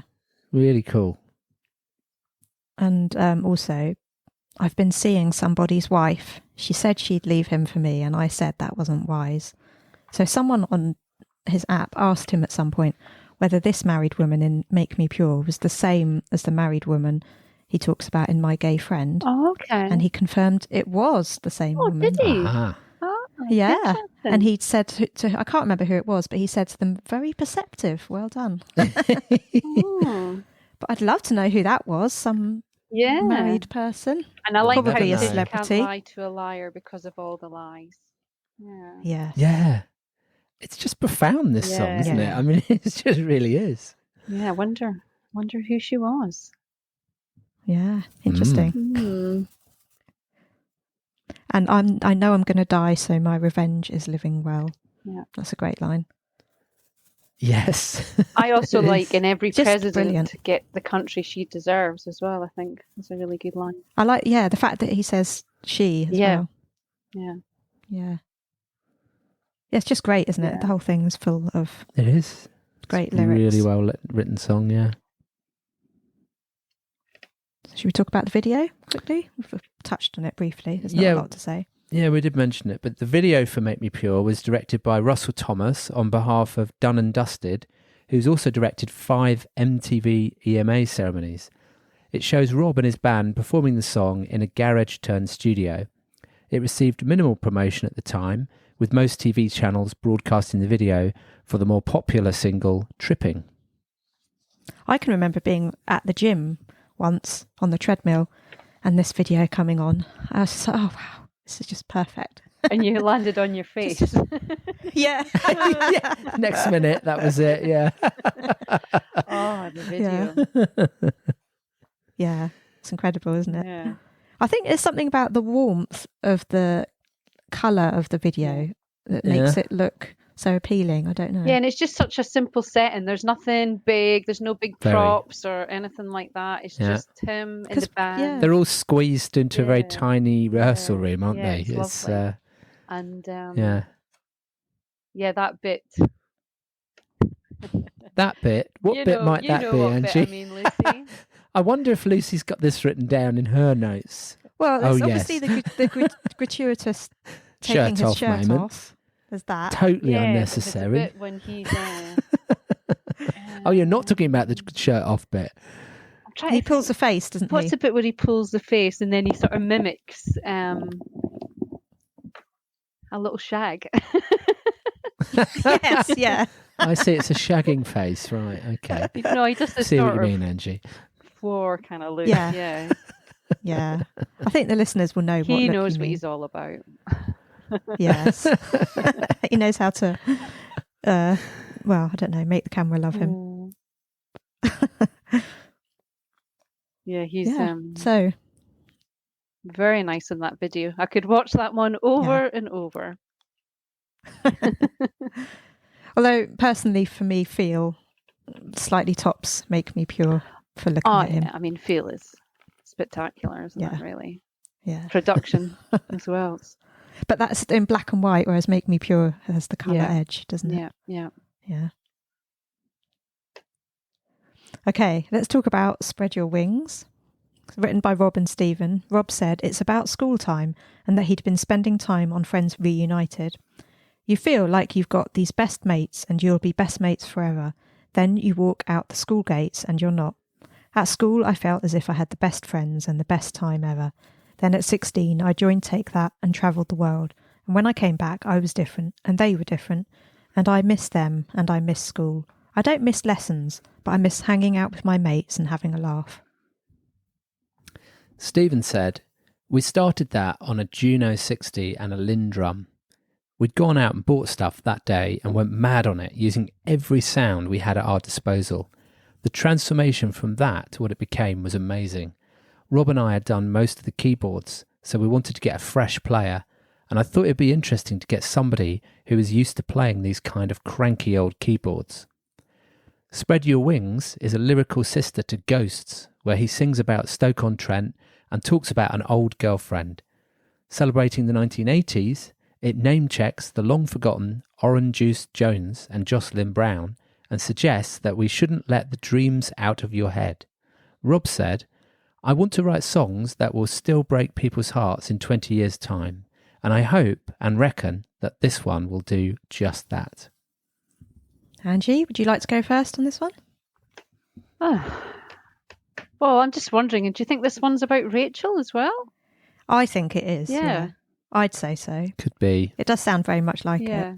Yeah, we did say the lyrical sister to Ghost. And it could be that it's maybe a lot of girls that he liked at that time as well. Maybe not just specifically. Yeah.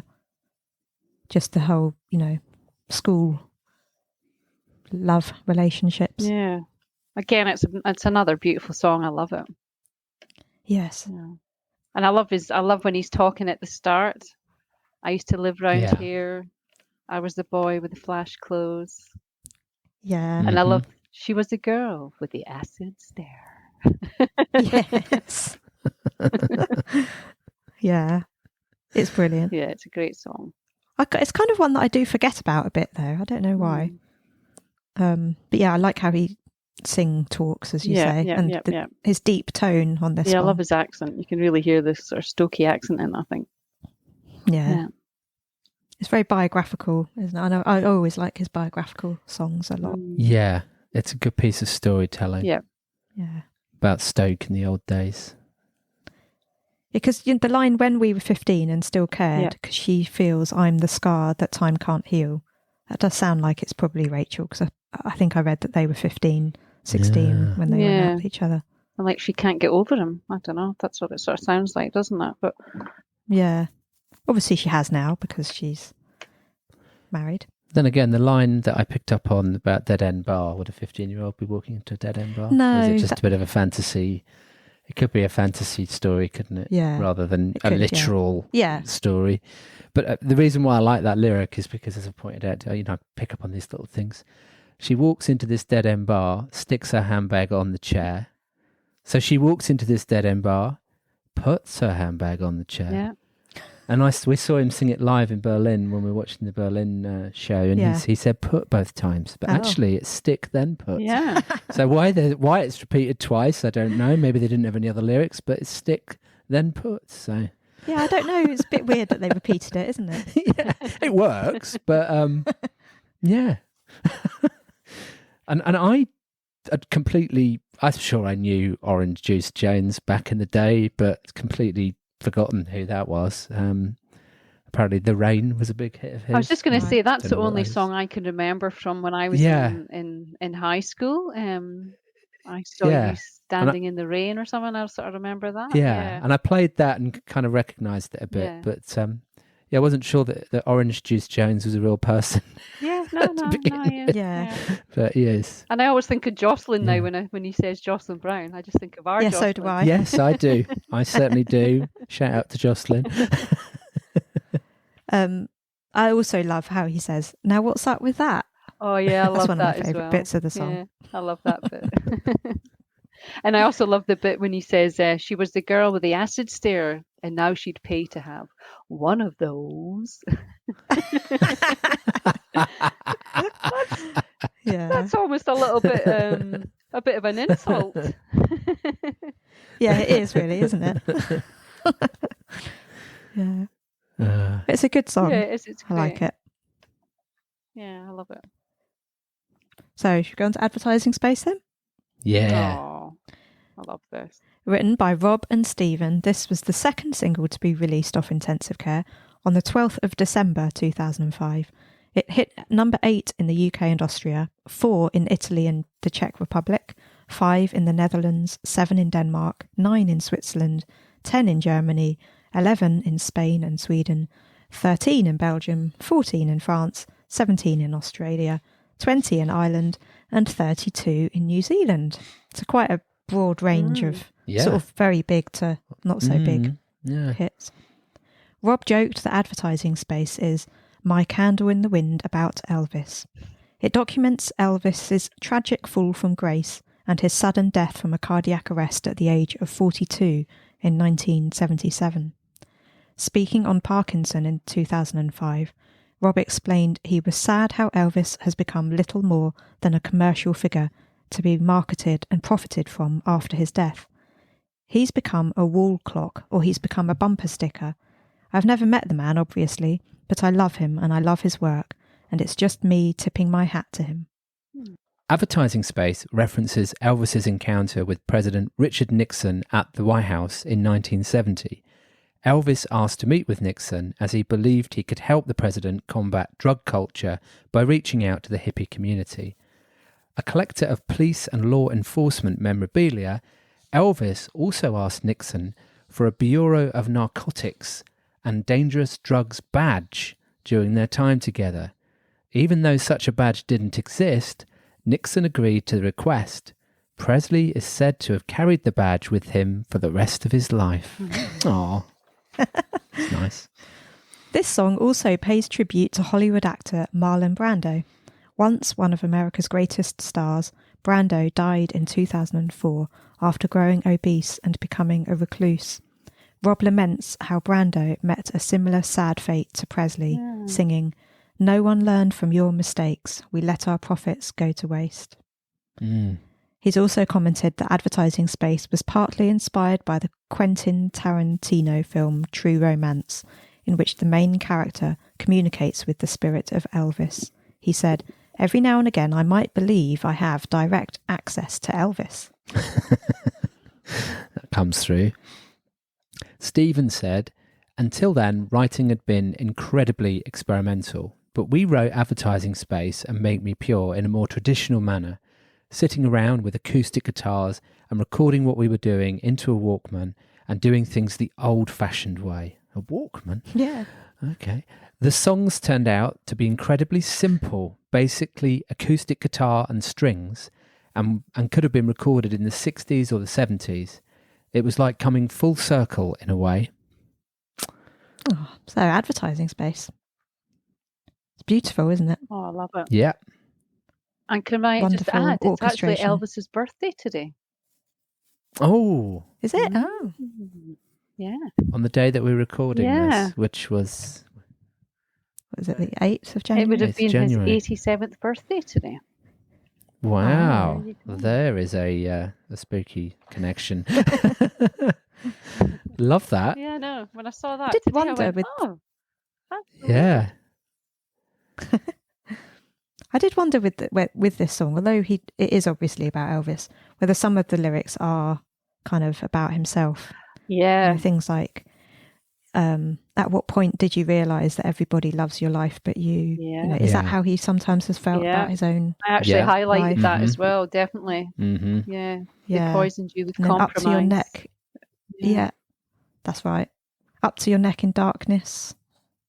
You know, the Mhm. depression. Because Yeah. obviously, he obviously sympathises with Elvis Oh, and yeah. Marlon Brando for what they've Definitely. gone through being famous.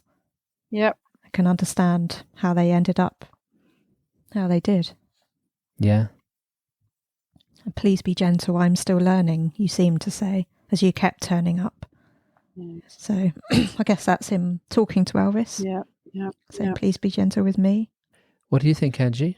Yeah, just pretty much just what Lucy was just saying there. Definitely that lyrics about at what point did you realise?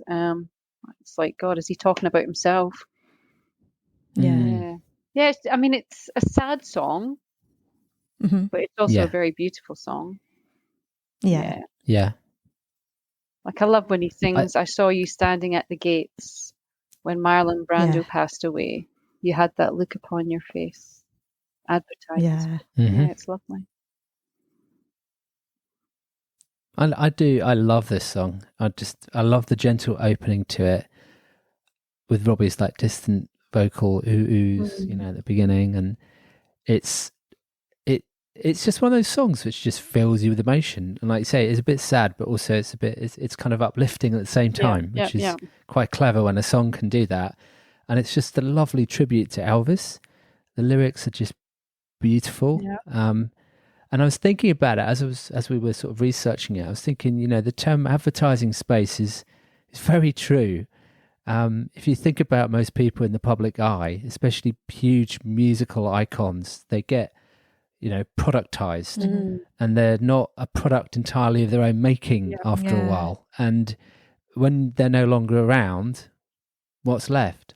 Advertising space. And I was thinking, when I first heard that song, I never thought about that. And then I was thinking more deeply about it. I was thinking, actually there's a really very profound meaning to this song.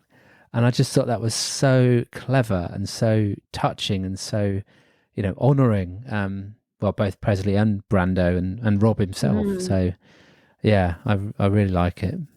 It's also another reference to death as well in this song. Yep. Absolutely. Yeah. The final lyrics, I've seen your daughter, man, she's cute. I was scared, but I wanted to.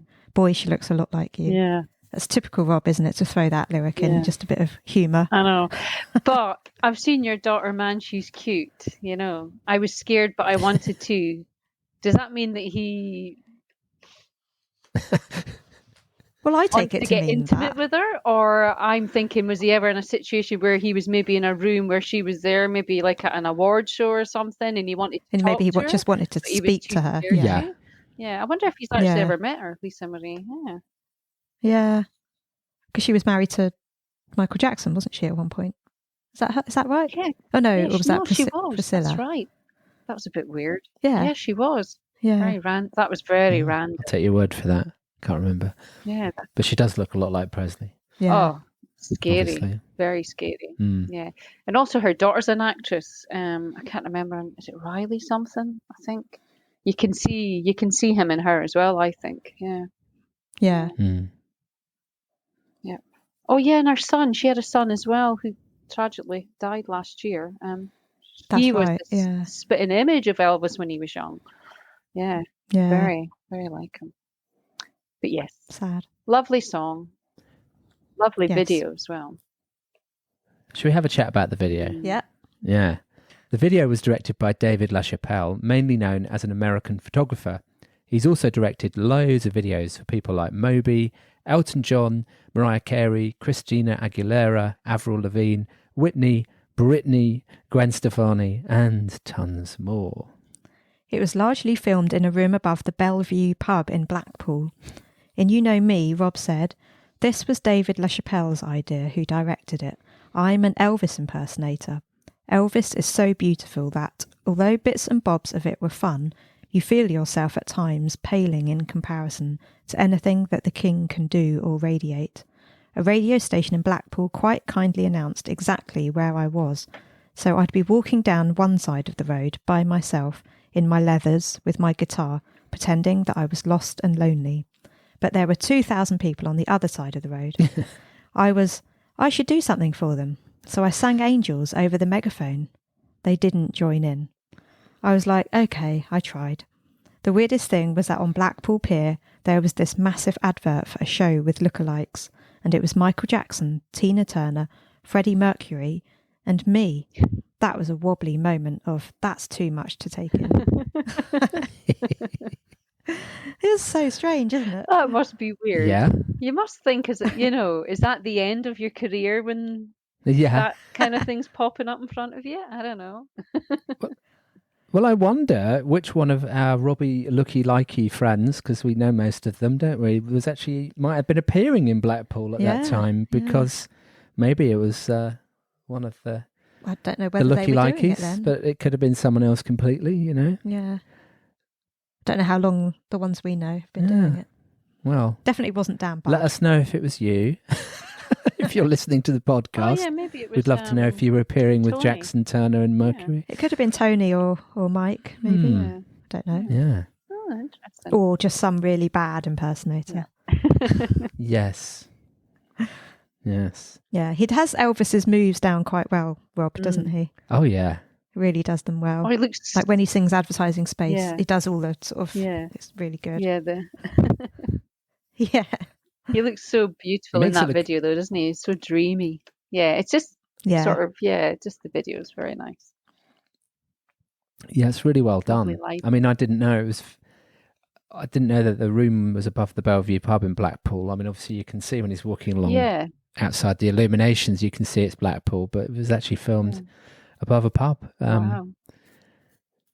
I'm quite glad that his quiff has never been quite as big as that, in real life. It's a bit too big for me. Well, I put here that he makes good Elvis, but looks a bit more like Danny Zuko when he puts his black leather jacket on. Yeah. But if Rob's listening to this, I'm sure he'd be quite happy with that comment because it is one of his favourite movies, Grease. He does look a little bit like him. Yeah, he does, yeah. And I guess Danny Zuko was trying to look a little bit like Elvis, maybe, so that's probably why. But I love the completely gold suit that comes out at the end as well. I don't like that gold suit. Well, I'll be getting one soon, Lucy. Oh, right, okay. So I like the bit when he's just sitting with the guitar and that sort of light is shining through. Yeah. It just it's so lovely. Yeah. And at the end where they just do the close up of his Elvis tattoo. Yeah. And he's lying on the bed. That's nice. Nice way to end the Yeah, video. Elvis definitely means a lot to him, doesn't he? That's for sure. Yeah. You've missed the bingo hall scene. Oh, There's yeah. a bingo That's hall right, scene where he's on stage, that's right. and there's just a few people playing bingo, like just literally like 5 in this massive hall, and they're not paying any attention to Rob, who's singing on stage. Yeah. But I do think it's a fitting end, as you say about the tattoo. That works. Grant me the serenity. Yeah. Yeah. And of course, they always do the Elvis prayer before every gig as well, don't they? Him and the band. Yes. Yeah. Yeah. Yeah, it definitely means a lot to him. Yeah. Good song. Good video.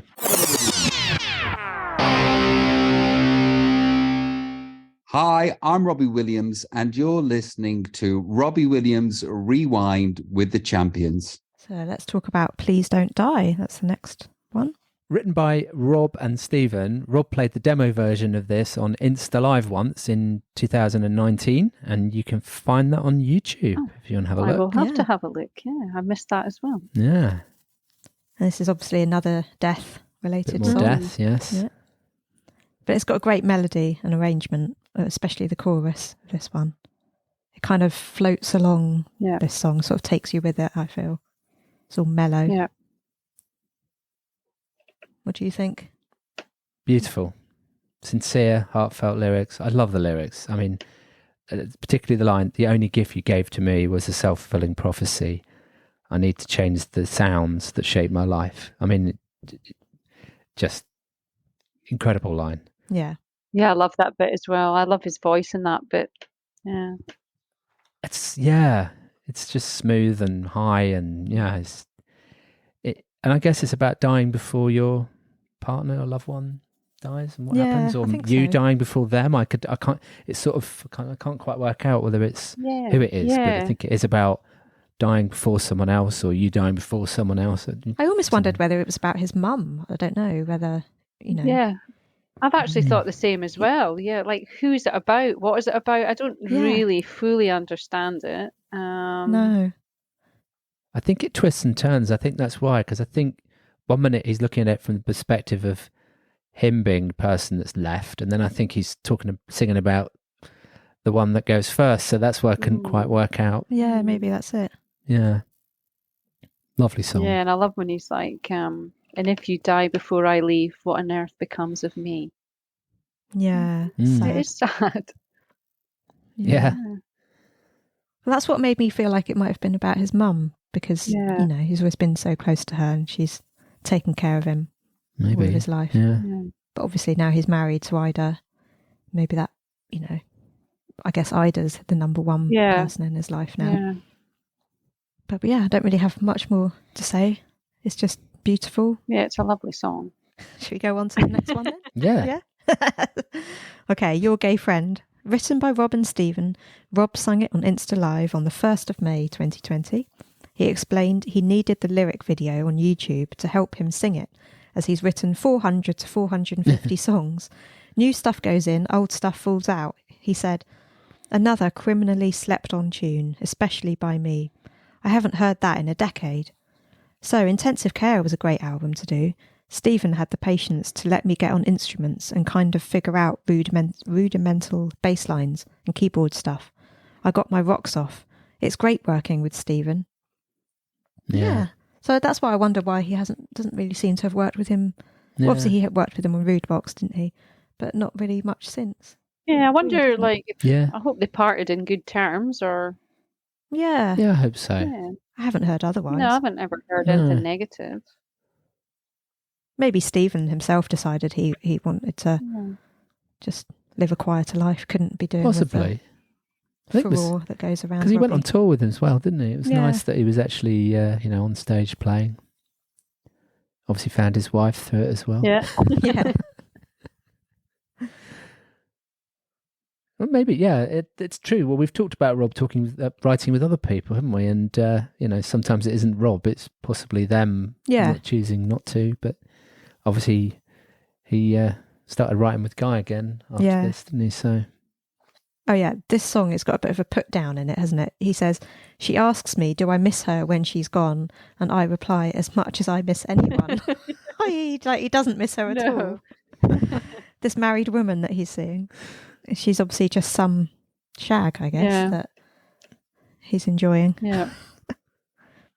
And always in my head is the face between us, which I guess is the husband. Yeah. You So can always see his face. he's pretending to be the gay friend, is that right?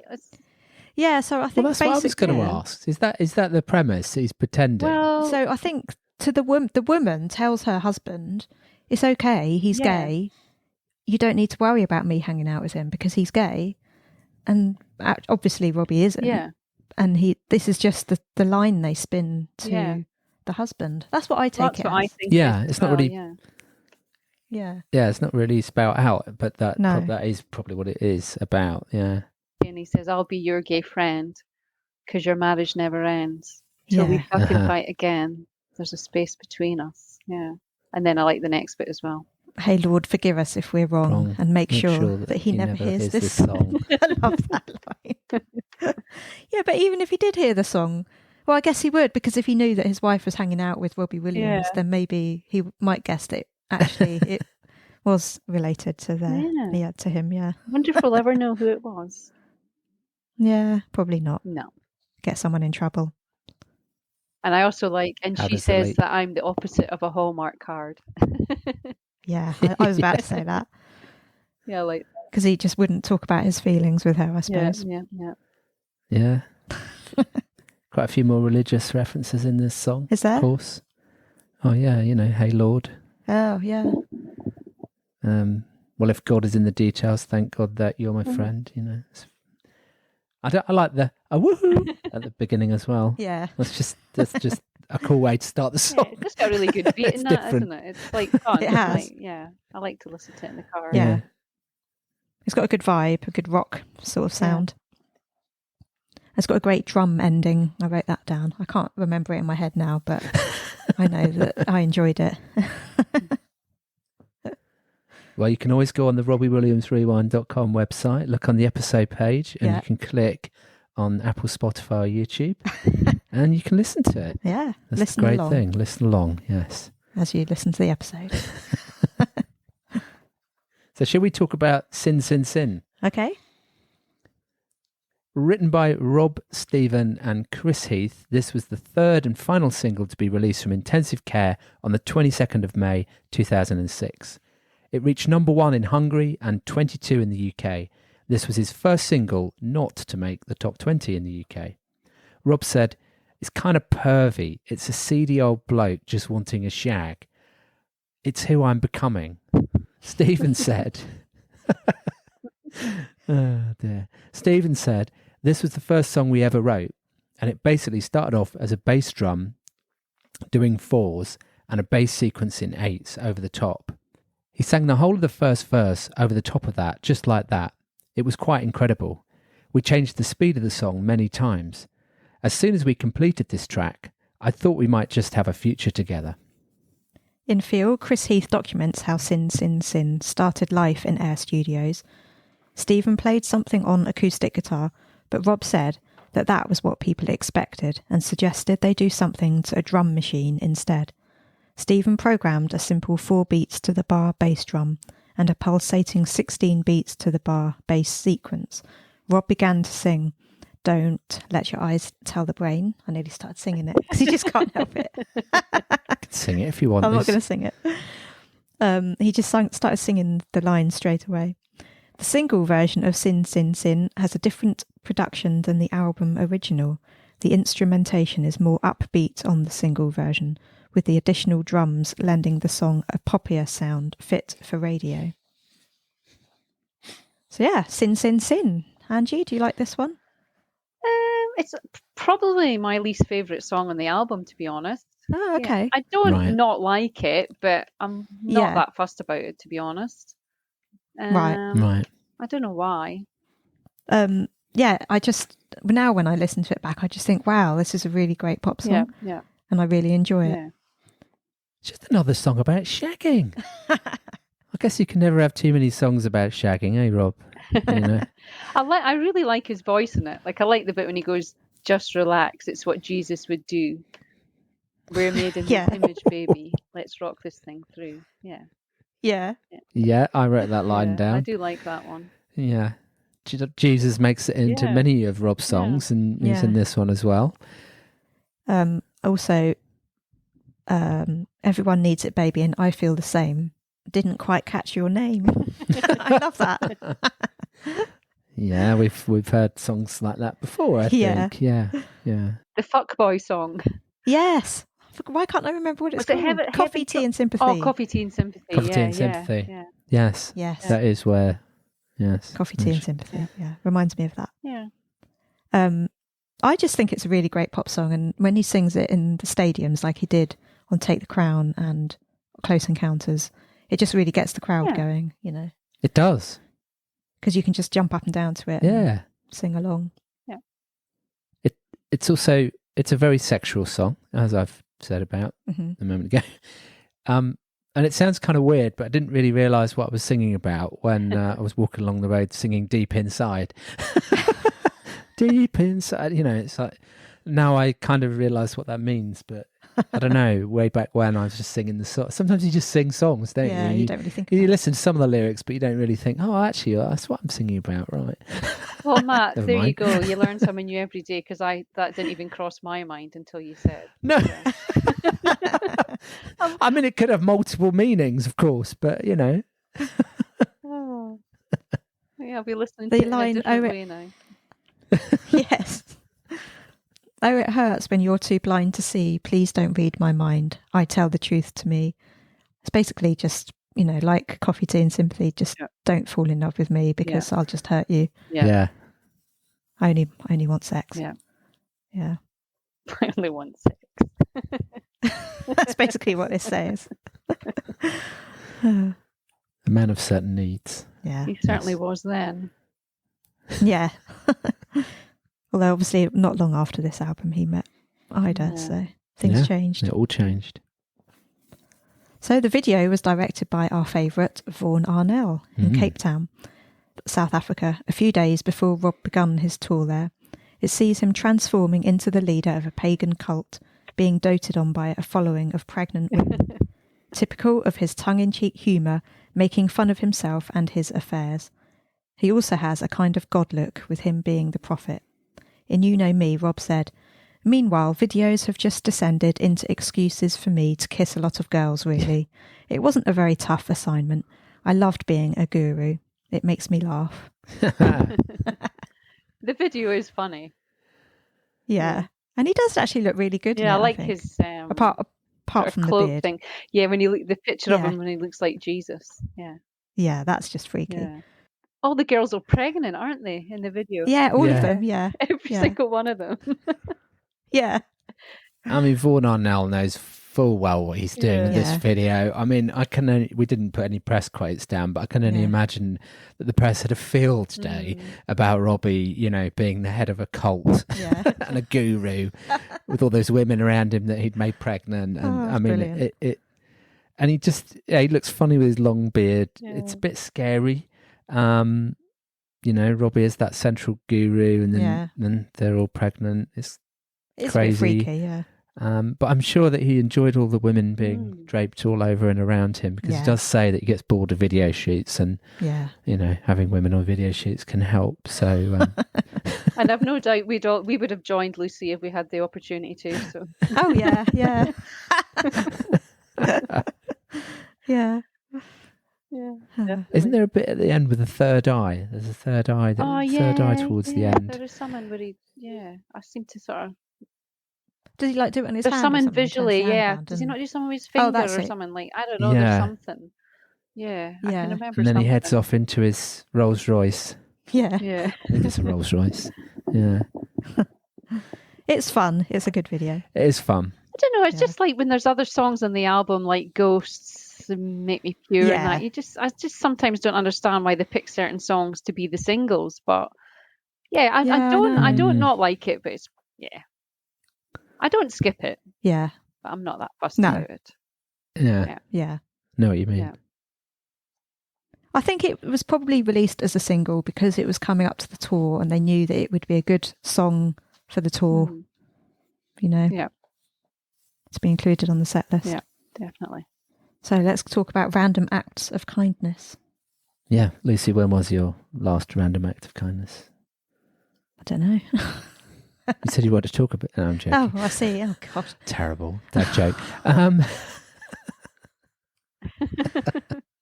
Written by Rob and Stephen, Rob said, "It's about revenge and wishing people were not as sadistic as they are.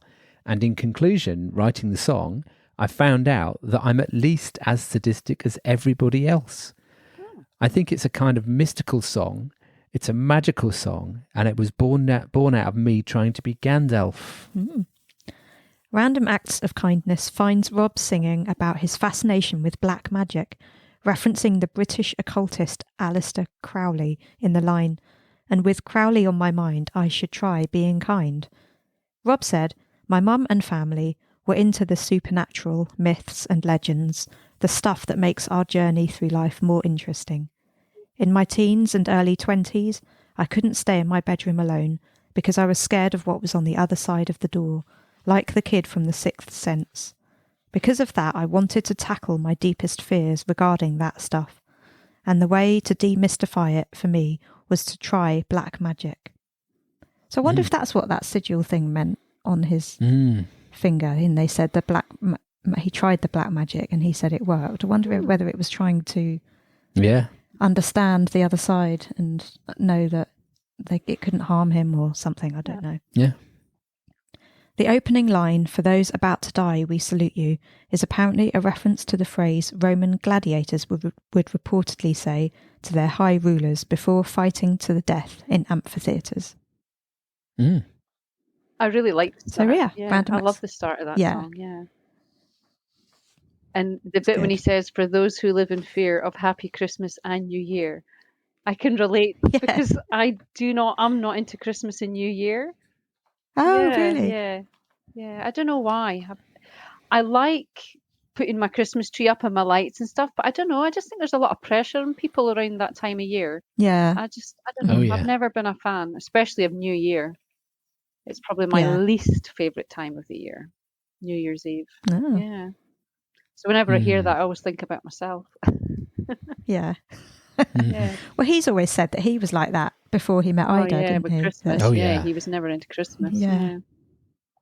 So obviously he's talking about himself as well. Yeah.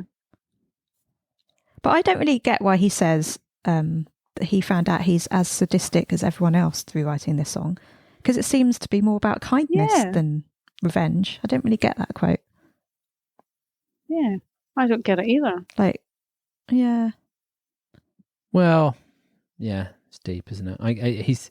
He's trying to say there needs to be more kindness in the world. Yeah. And trying to... He's wrote a few songs about the world going to shit, or referred to it a couple of times, isn't he? Yeah. But there's not always time to be kind all of the time, I guess. I don't know. No. Maybe he just found that it's difficult to always be giving out random acts of kindness. I don't know. I like the "why don't you try being kind" line in the chorus. Yeah. I like how he sings that. Yeah, I like it as well. I mean, the bridge seems a bit darker in that it says, "The words I have repressed are coming out today. It's just, I guess, it's justice, not respect I'm after, and that just leaves contempt for you all." Yeah. I like that bit actually when he says that how he sings the "for you all." Yeah. His voice is great. And I like that. I am just a simple man, the simple expectations. Yeah. And then he speaks about God again. God speed my generation. Another religious reference. Yeah. And I think when we were watching, it was at the Road to Berlin. Yeah. And he was speaking to David Enthoven about intensive care. Yeah. And they were talking about it being a body of work. Mm-hmm. Yeah. And it's interesting that this follows Sin, Sin, Sin. I just found it very interesting that on the album it follows Sin, Sin, Sin. Especially as the video in that one was about a cult.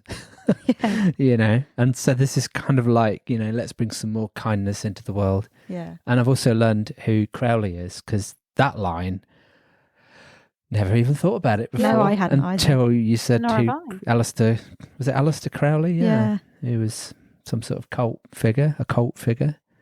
Yeah, never occurred to me before that was a real person. Well, I kind of didn't really hear the lyric properly. I think I didn't even know that's what he was No, I saying. didn't. No. Is that why you think they had the tarot cards with this album? Yeah, it must be, mustn't it? Yeah. That was part of the... Yeah, there was like certain promotion things you could buy with the album.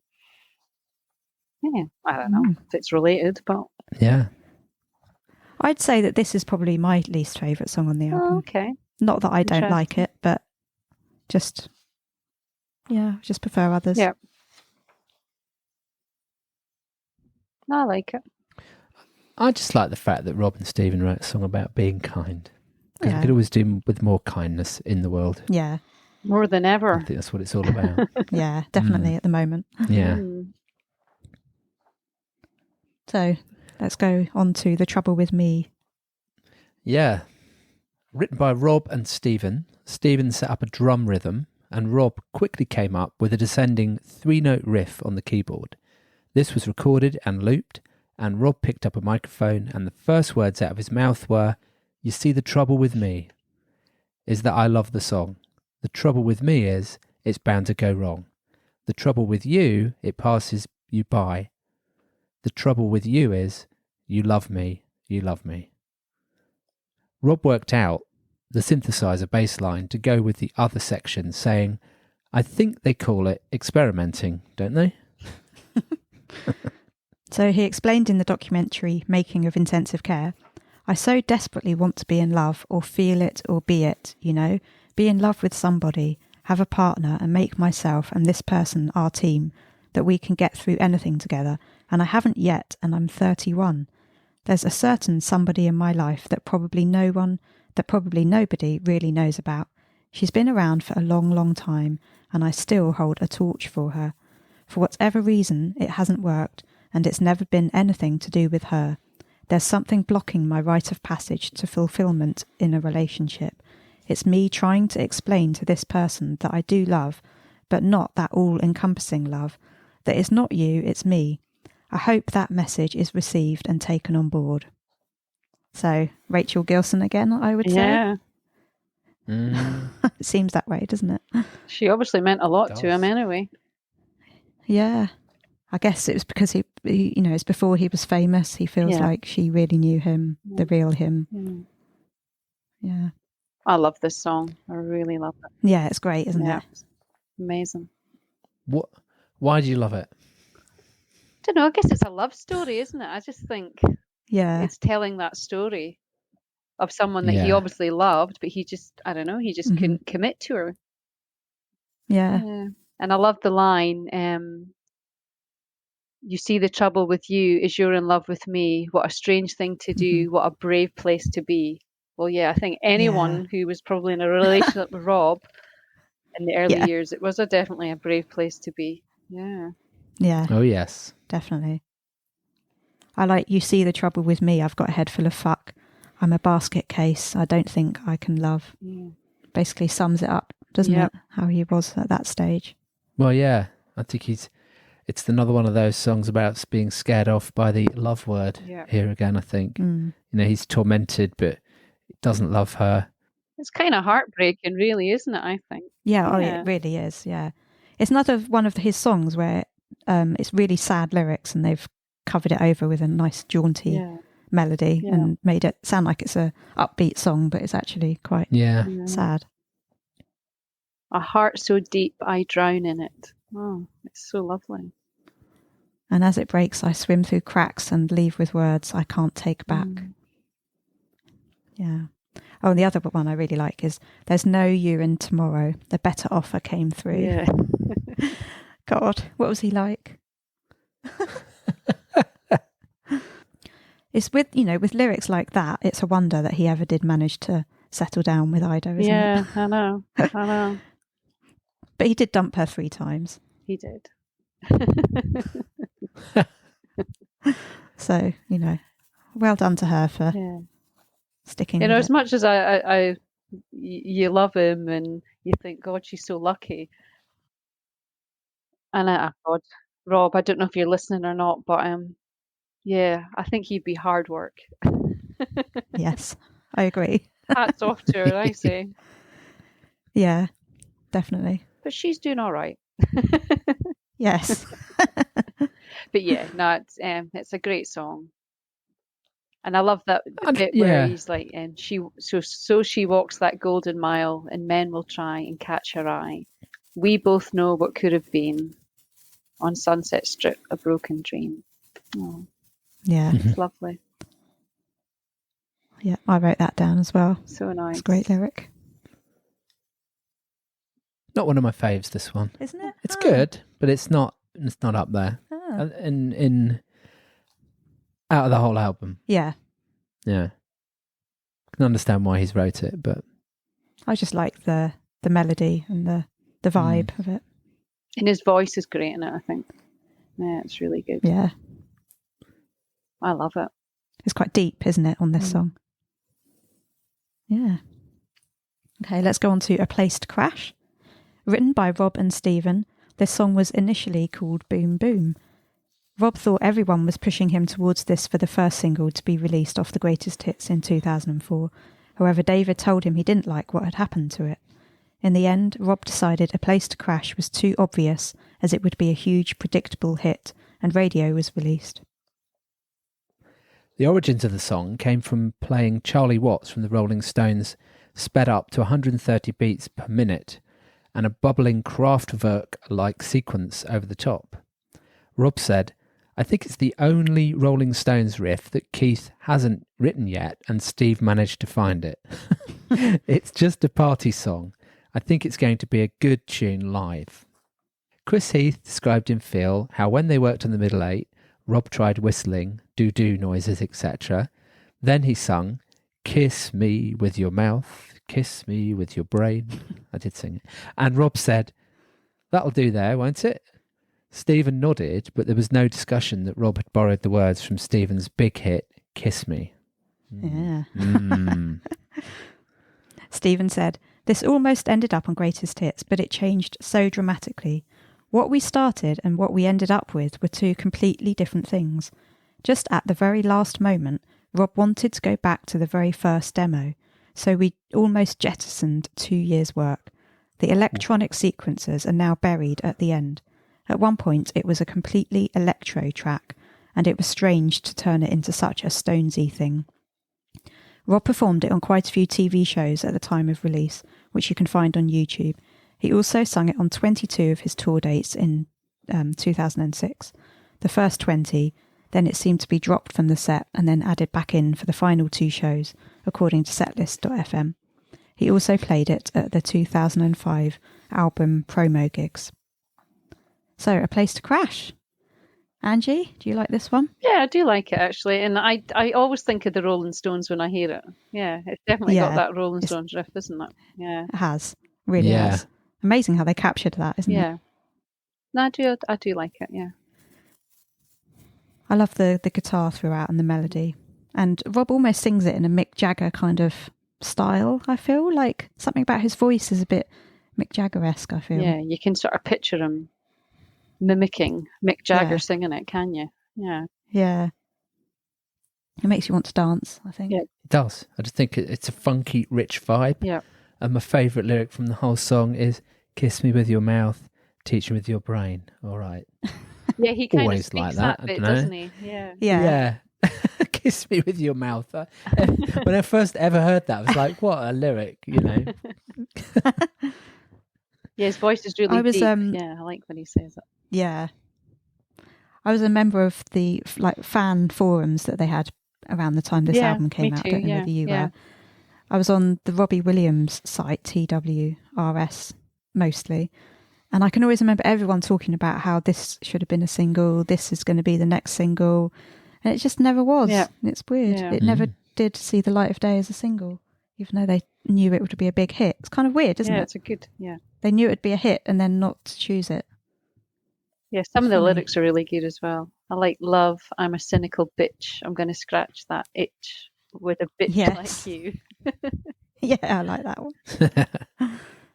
I like the "Modern thinking's made me miserable. Everything is unforgivable. If not for you, I wouldn't come at all." You like that lyric as well, don't you? Move your bony arse. Yes. I was singing that to you the other day, wasn't I? Well, not to you, but, you know, I was singing it in the house saying how much I like that. Yeah. Yeah, I like that as well. Love me like I'm cash.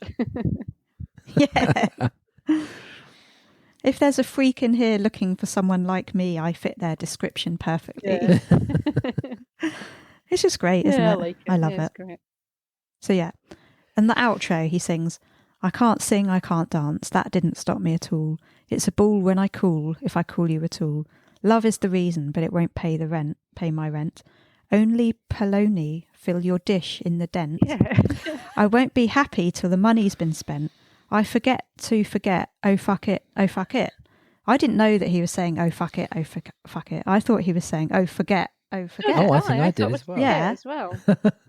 But when you look at the CD sleeve, it does say, "Oh, fuck it, fuck it." And it also does say only polony. But I looked it up, and apparently polony is slang for a young woman, which I didn't know. Oh. I thought it was just a made-up word, or he was saying baloney. I thought he was saying baloney. Yeah. Yeah. Yeah. Wow. But apparently it's polony, Only which is baloney fill your dish a young in the woman. dent. So it must be like a shagging reference or something, mustn't it? Isn't Would imagine baloney a so. sausage? Or is Safe that... to say. Yeah. Bologna is, yeah. But it is polony with a P, is it? Well, that's what it says on the CD In sleeve. the CD sleeve. But, Oh, you know, okay. his CD sleeve has been proven wrong before, Yeah. hasn't it? Like on Feel. Occasionally. Oh, yeah, what was Yes. that again on Feel? On Feel, it says Feel instead of Fill. He says it's Fill your Oh, home. that's right, yeah. Whereas on the CD That's sleeve, right, it's yeah. Feel. Yeah. So, yeah, this is a great song. I love it. You do. I do. I think he sang it. You've said that many, many Did times. he do it on Top of the Pops or something? I seem to think Yeah, he might have done. He did do it on quite a few Yeah. TV shows. maybe on TFI or something. I don't know, something like that. I seem to remember Yeah. something. I think he might have done it on Jules Holland, maybe as well. Yeah, so he did. I remember when he did the intensive care, he did Ghosts. I think he did do that actually. Yeah. Yeah, I Yeah. think it was. I think it was A Place to Crash. And quite a few European TV shows he seemed to sing this as well. Yeah.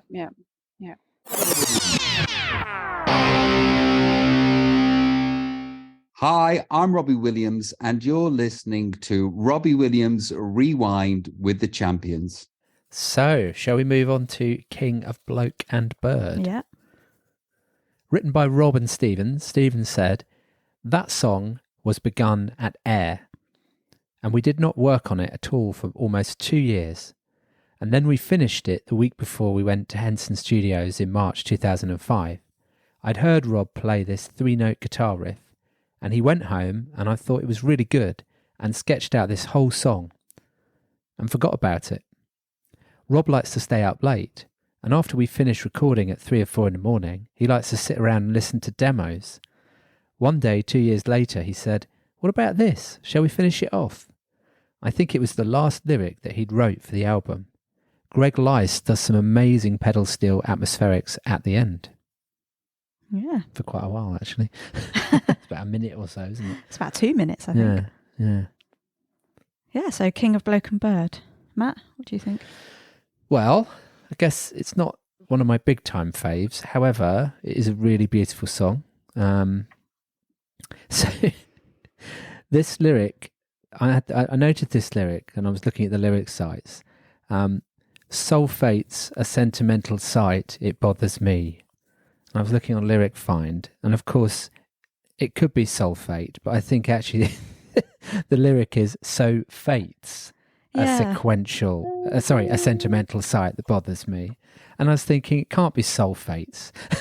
Well, you know what? On the actual CD sleeve, it does say it's sulfate. Yeah, it does. Yeah. I mean, you know, don't It's get weird, it. Isn't it? Sulfates.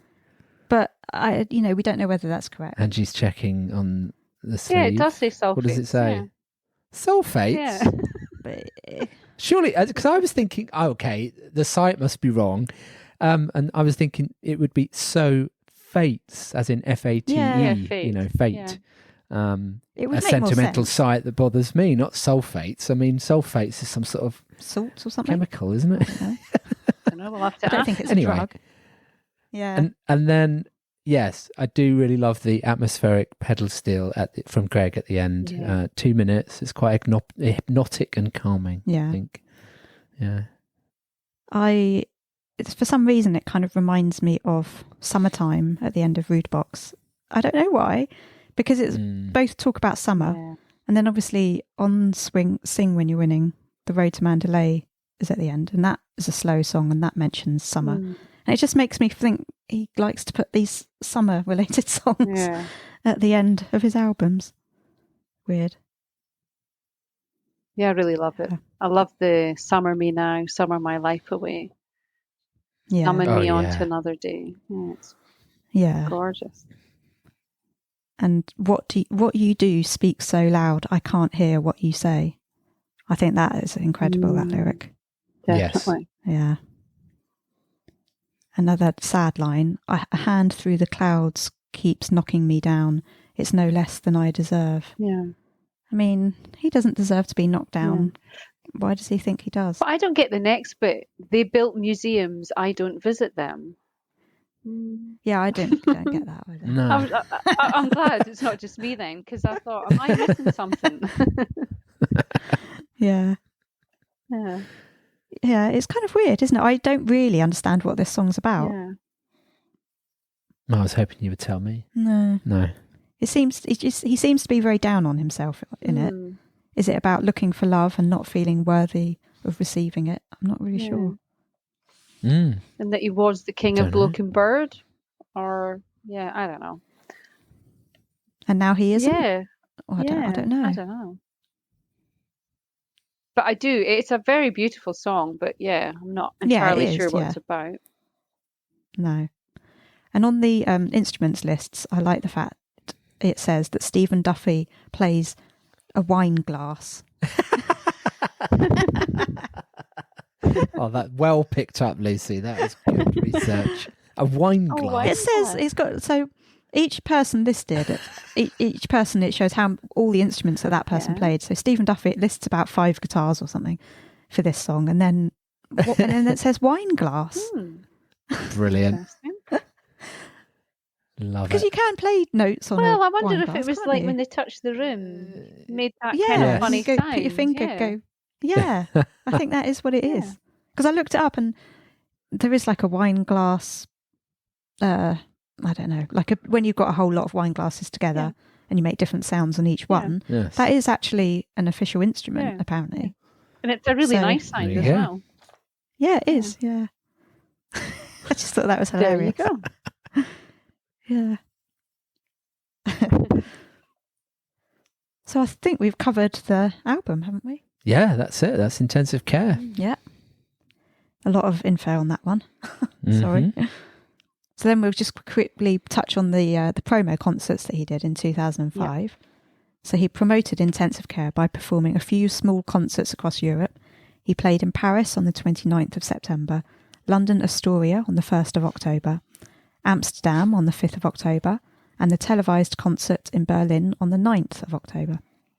In You Know Me, Rob described the Berlin concert at the Velodrome in front of 8,000 fans as a one-off big, gig-sized venue for a TV special in my pink hidey-high suit. I broke my arm playing football a couple of nights before, so I had to have one of those injections footballers have because I was in pain. Fracturing your arm, you feel nauseous all the time. And I did this gig with a fractured arm. God.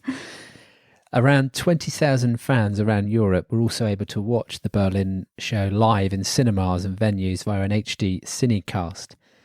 As with the shows in Amsterdam, London and Paris, there was no encore. Instead, Rob just sat on the stage and casually chatted to fans before closing the show with Make Me Pure.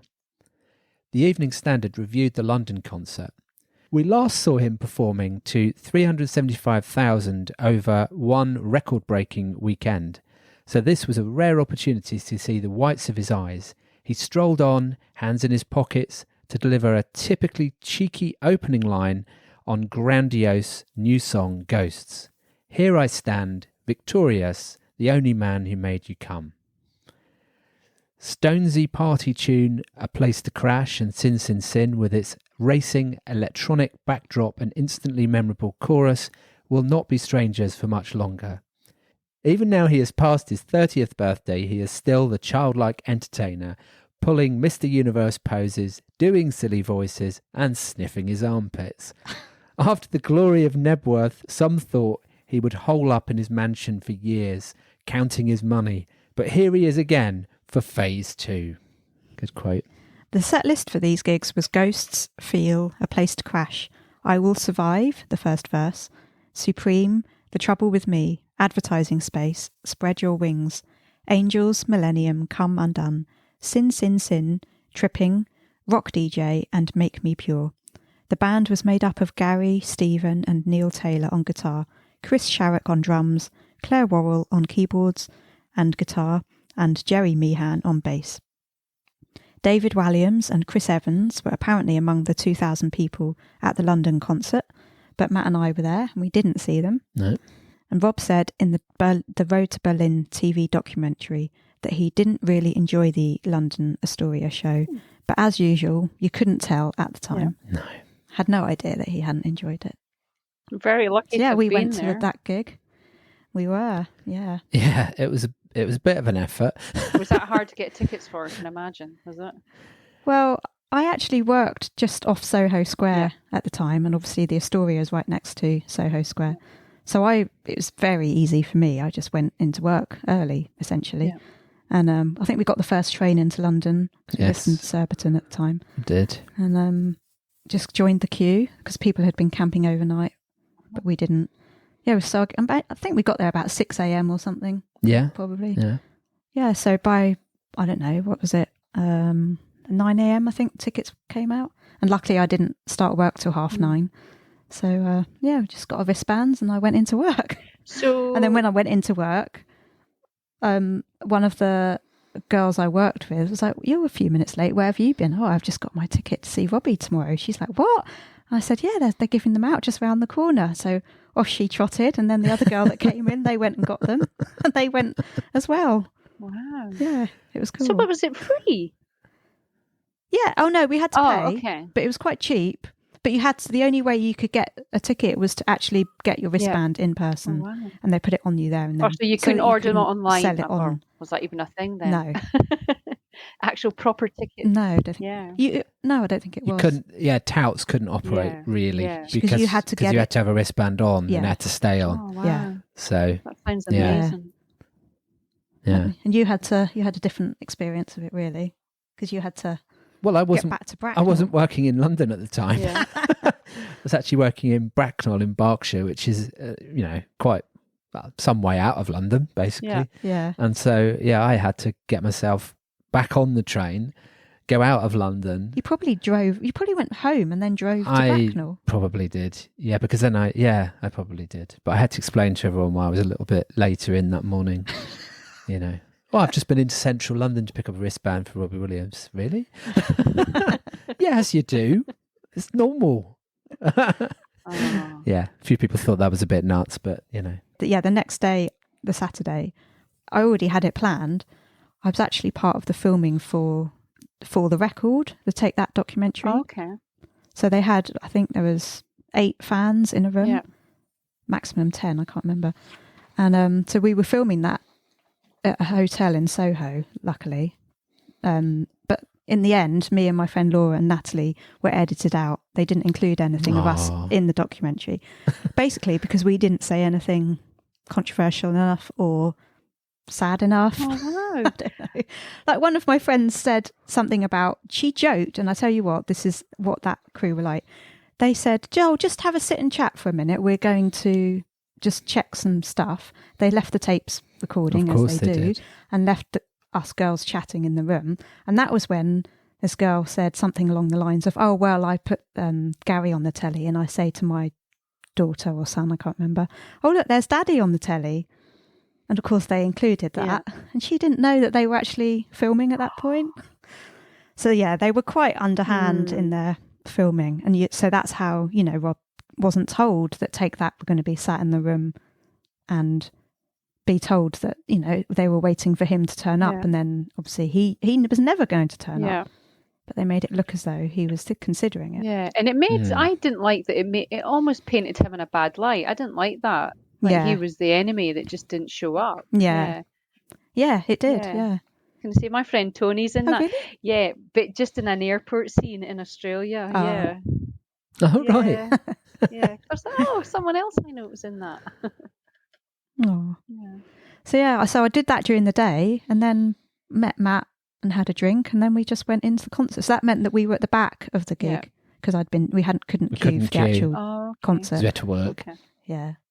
So I was at the back. So we went stood in front of the DJ desk on a step so that I could see the crowd. There was a raised step there, wasn't there? Yeah, just sort of in front of the DJ kind of booth. Which meant that you could see. So I could see over the crowd, even though I was at the back. You're little like Kylie.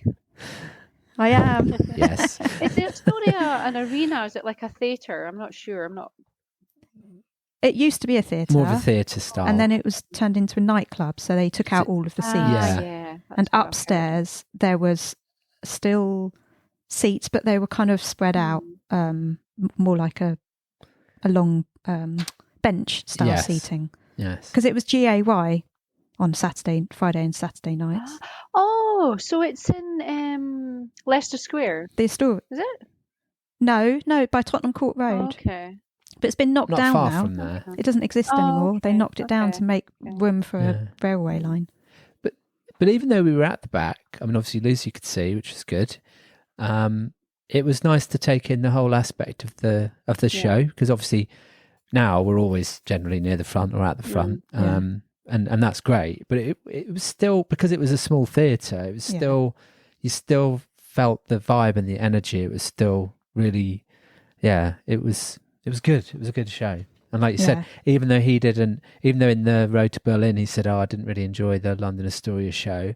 As usual, with Robbie being the consummate performer, you couldn't see that at all, because it looked as though he smashed it to us, but obviously he wasn't feeling it. But it felt quite raw and authentic as well, because there was no massive production. It was just lights, amps, and the band, and us.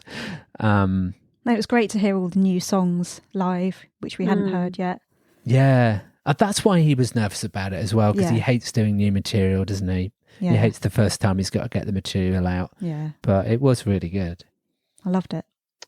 I was just so excited to see him again because it had been 2 years since we'd seen him at Nebworth. Yeah. And I wonder when we'll see him again. Yeah. God. Hopefully Stoke. I know, I hope that Stoke. happens. But who knows, eh? Maybe Munich. Yeah. We're going to talk about Close Encounters on the next episode, go through all the facts of that and everything. But I know you went to see him on that tour. So do you want to say some things about that? Yeah, we'd love to hear about that.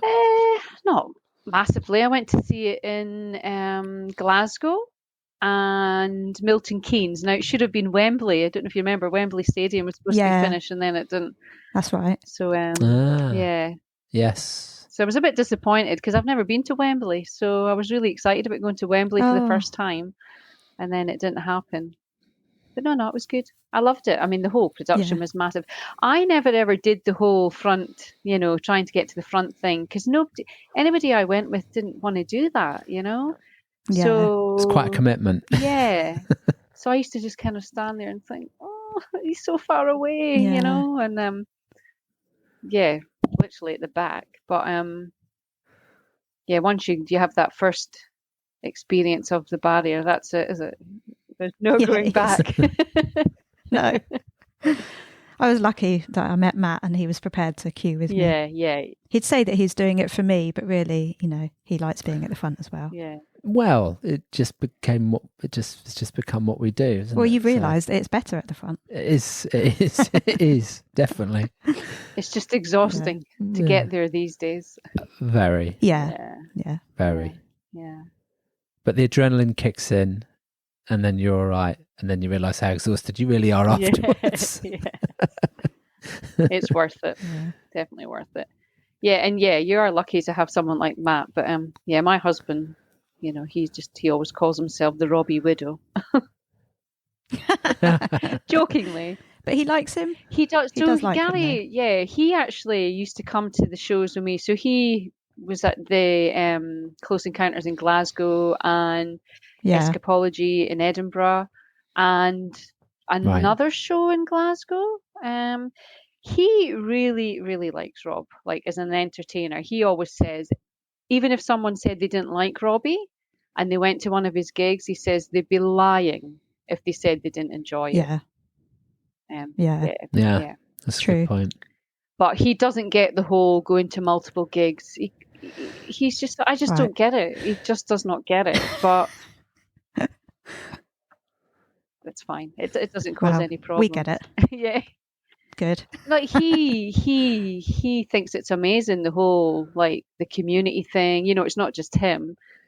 And like when he did the UTR gig, he said like how many artists would do that for their fans, Yeah. Not many. Yeah.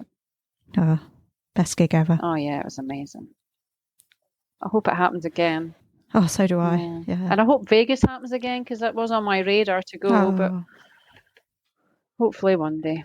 Yeah. Well, maybe Dubai. There might be something happening there. Rob did say in a couple of the reports after the New Year's Eve Dubai show that he's got big plans for Dubai. But business plans. Rob sometimes throws, he sometimes throws these things out there and then nothing happens. So who knows? But he's doing his art there or something. Could be art exhibition. Yeah, perhaps. Could be the Vegas show in Dubai. Yeah. Never know. So before we go, we have to choose our favourite song from Intensive Care. Yeah. We do. And obviously we like to let our guest go first. Yeah, we'll if let you you would go like first, to, Angie. Angie. Oh, well, it is a toss-up between two. Yeah. Let me guess. Let me think. Do you want to say the two that you're narrowing I love down? Ghosts and The Trouble with Me. Right. But I think I'm going to have to go with Ghosts. Oh. Sorry. That was on both our short list as well. Well, it was, yeah. That's Do you want me okay. to change it? It's good. It means it's all right. No, you keep it. It means someone's picked it, so that's No, good. I've actually chosen mine, so I'm you've okay. chosen yours. Yeah, well, yeah. Okay. But I will still tell you what my shortlist is. Okay, go on then. What's your short list? Well, it was Ghosts as well, but that wasn't the one I picked. It was also Make Me Pure. I love that song. The one I have to pick is Advertising Space. Ah. Just an unbelievable tribute and an unbelievable song. Love it. Yeah, So, yeah. How about you, Lucy? Okay, well, I am going to have to look at the album list again and try and make a decision, seeing as Ghosts was my number one. So I will pick between Make Me Pure and A Place to Crash, I think, which is hard. Yeah. But I think I'll go with Make Me Pure. Yeah, there we Good go. choice, That's my Lucy. decision, because it's just beautiful, isn't it? Brilliant. Very much so. Yeah. Thanks for listening. Tune in to the next episode when we will discuss the B-sides to the singles off Intensive Care with Yorgos from Greece, otherwise known as Mr. Bojangles. Yeah, that'll be a good episode. Yeah, can't wait. So thank you very much, Angie, for joining us. Yep. It's been a pleasure to record this episode with you. Thank you. And hopefully we get to see you at some point. Yeah, hopefully in June we'll actually get to see you at Stoke. I hope so. I really hope so. Yeah, and I've never been to Stoke, so it'll be interesting. Oh, you'll have to do the Stoke tour. Yeah. Yeah, the Robbie tour. Yeah, The rough Robbie pubs. tour. Yeah. I remember Sarah talking about that. Those pubs were really rough. Oh, yeah. Yeah. Yeah, there's a few interesting places to Yeah. visit around there. Yeah, I've lived in some But a pretty rough beautiful places area myself, as well. so yeah.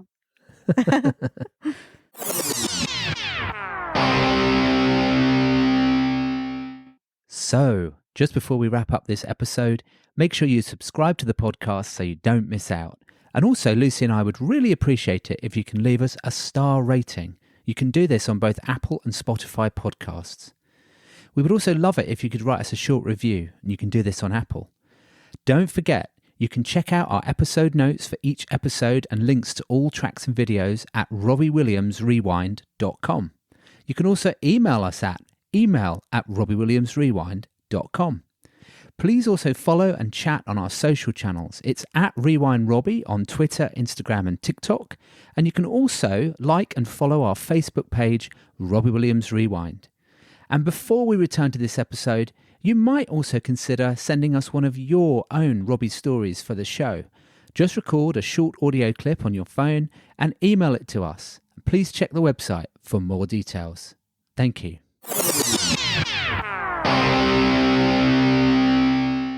Hi, I'm Robbie Williams, and you're listening to Robbie Williams Rewind with the Champions.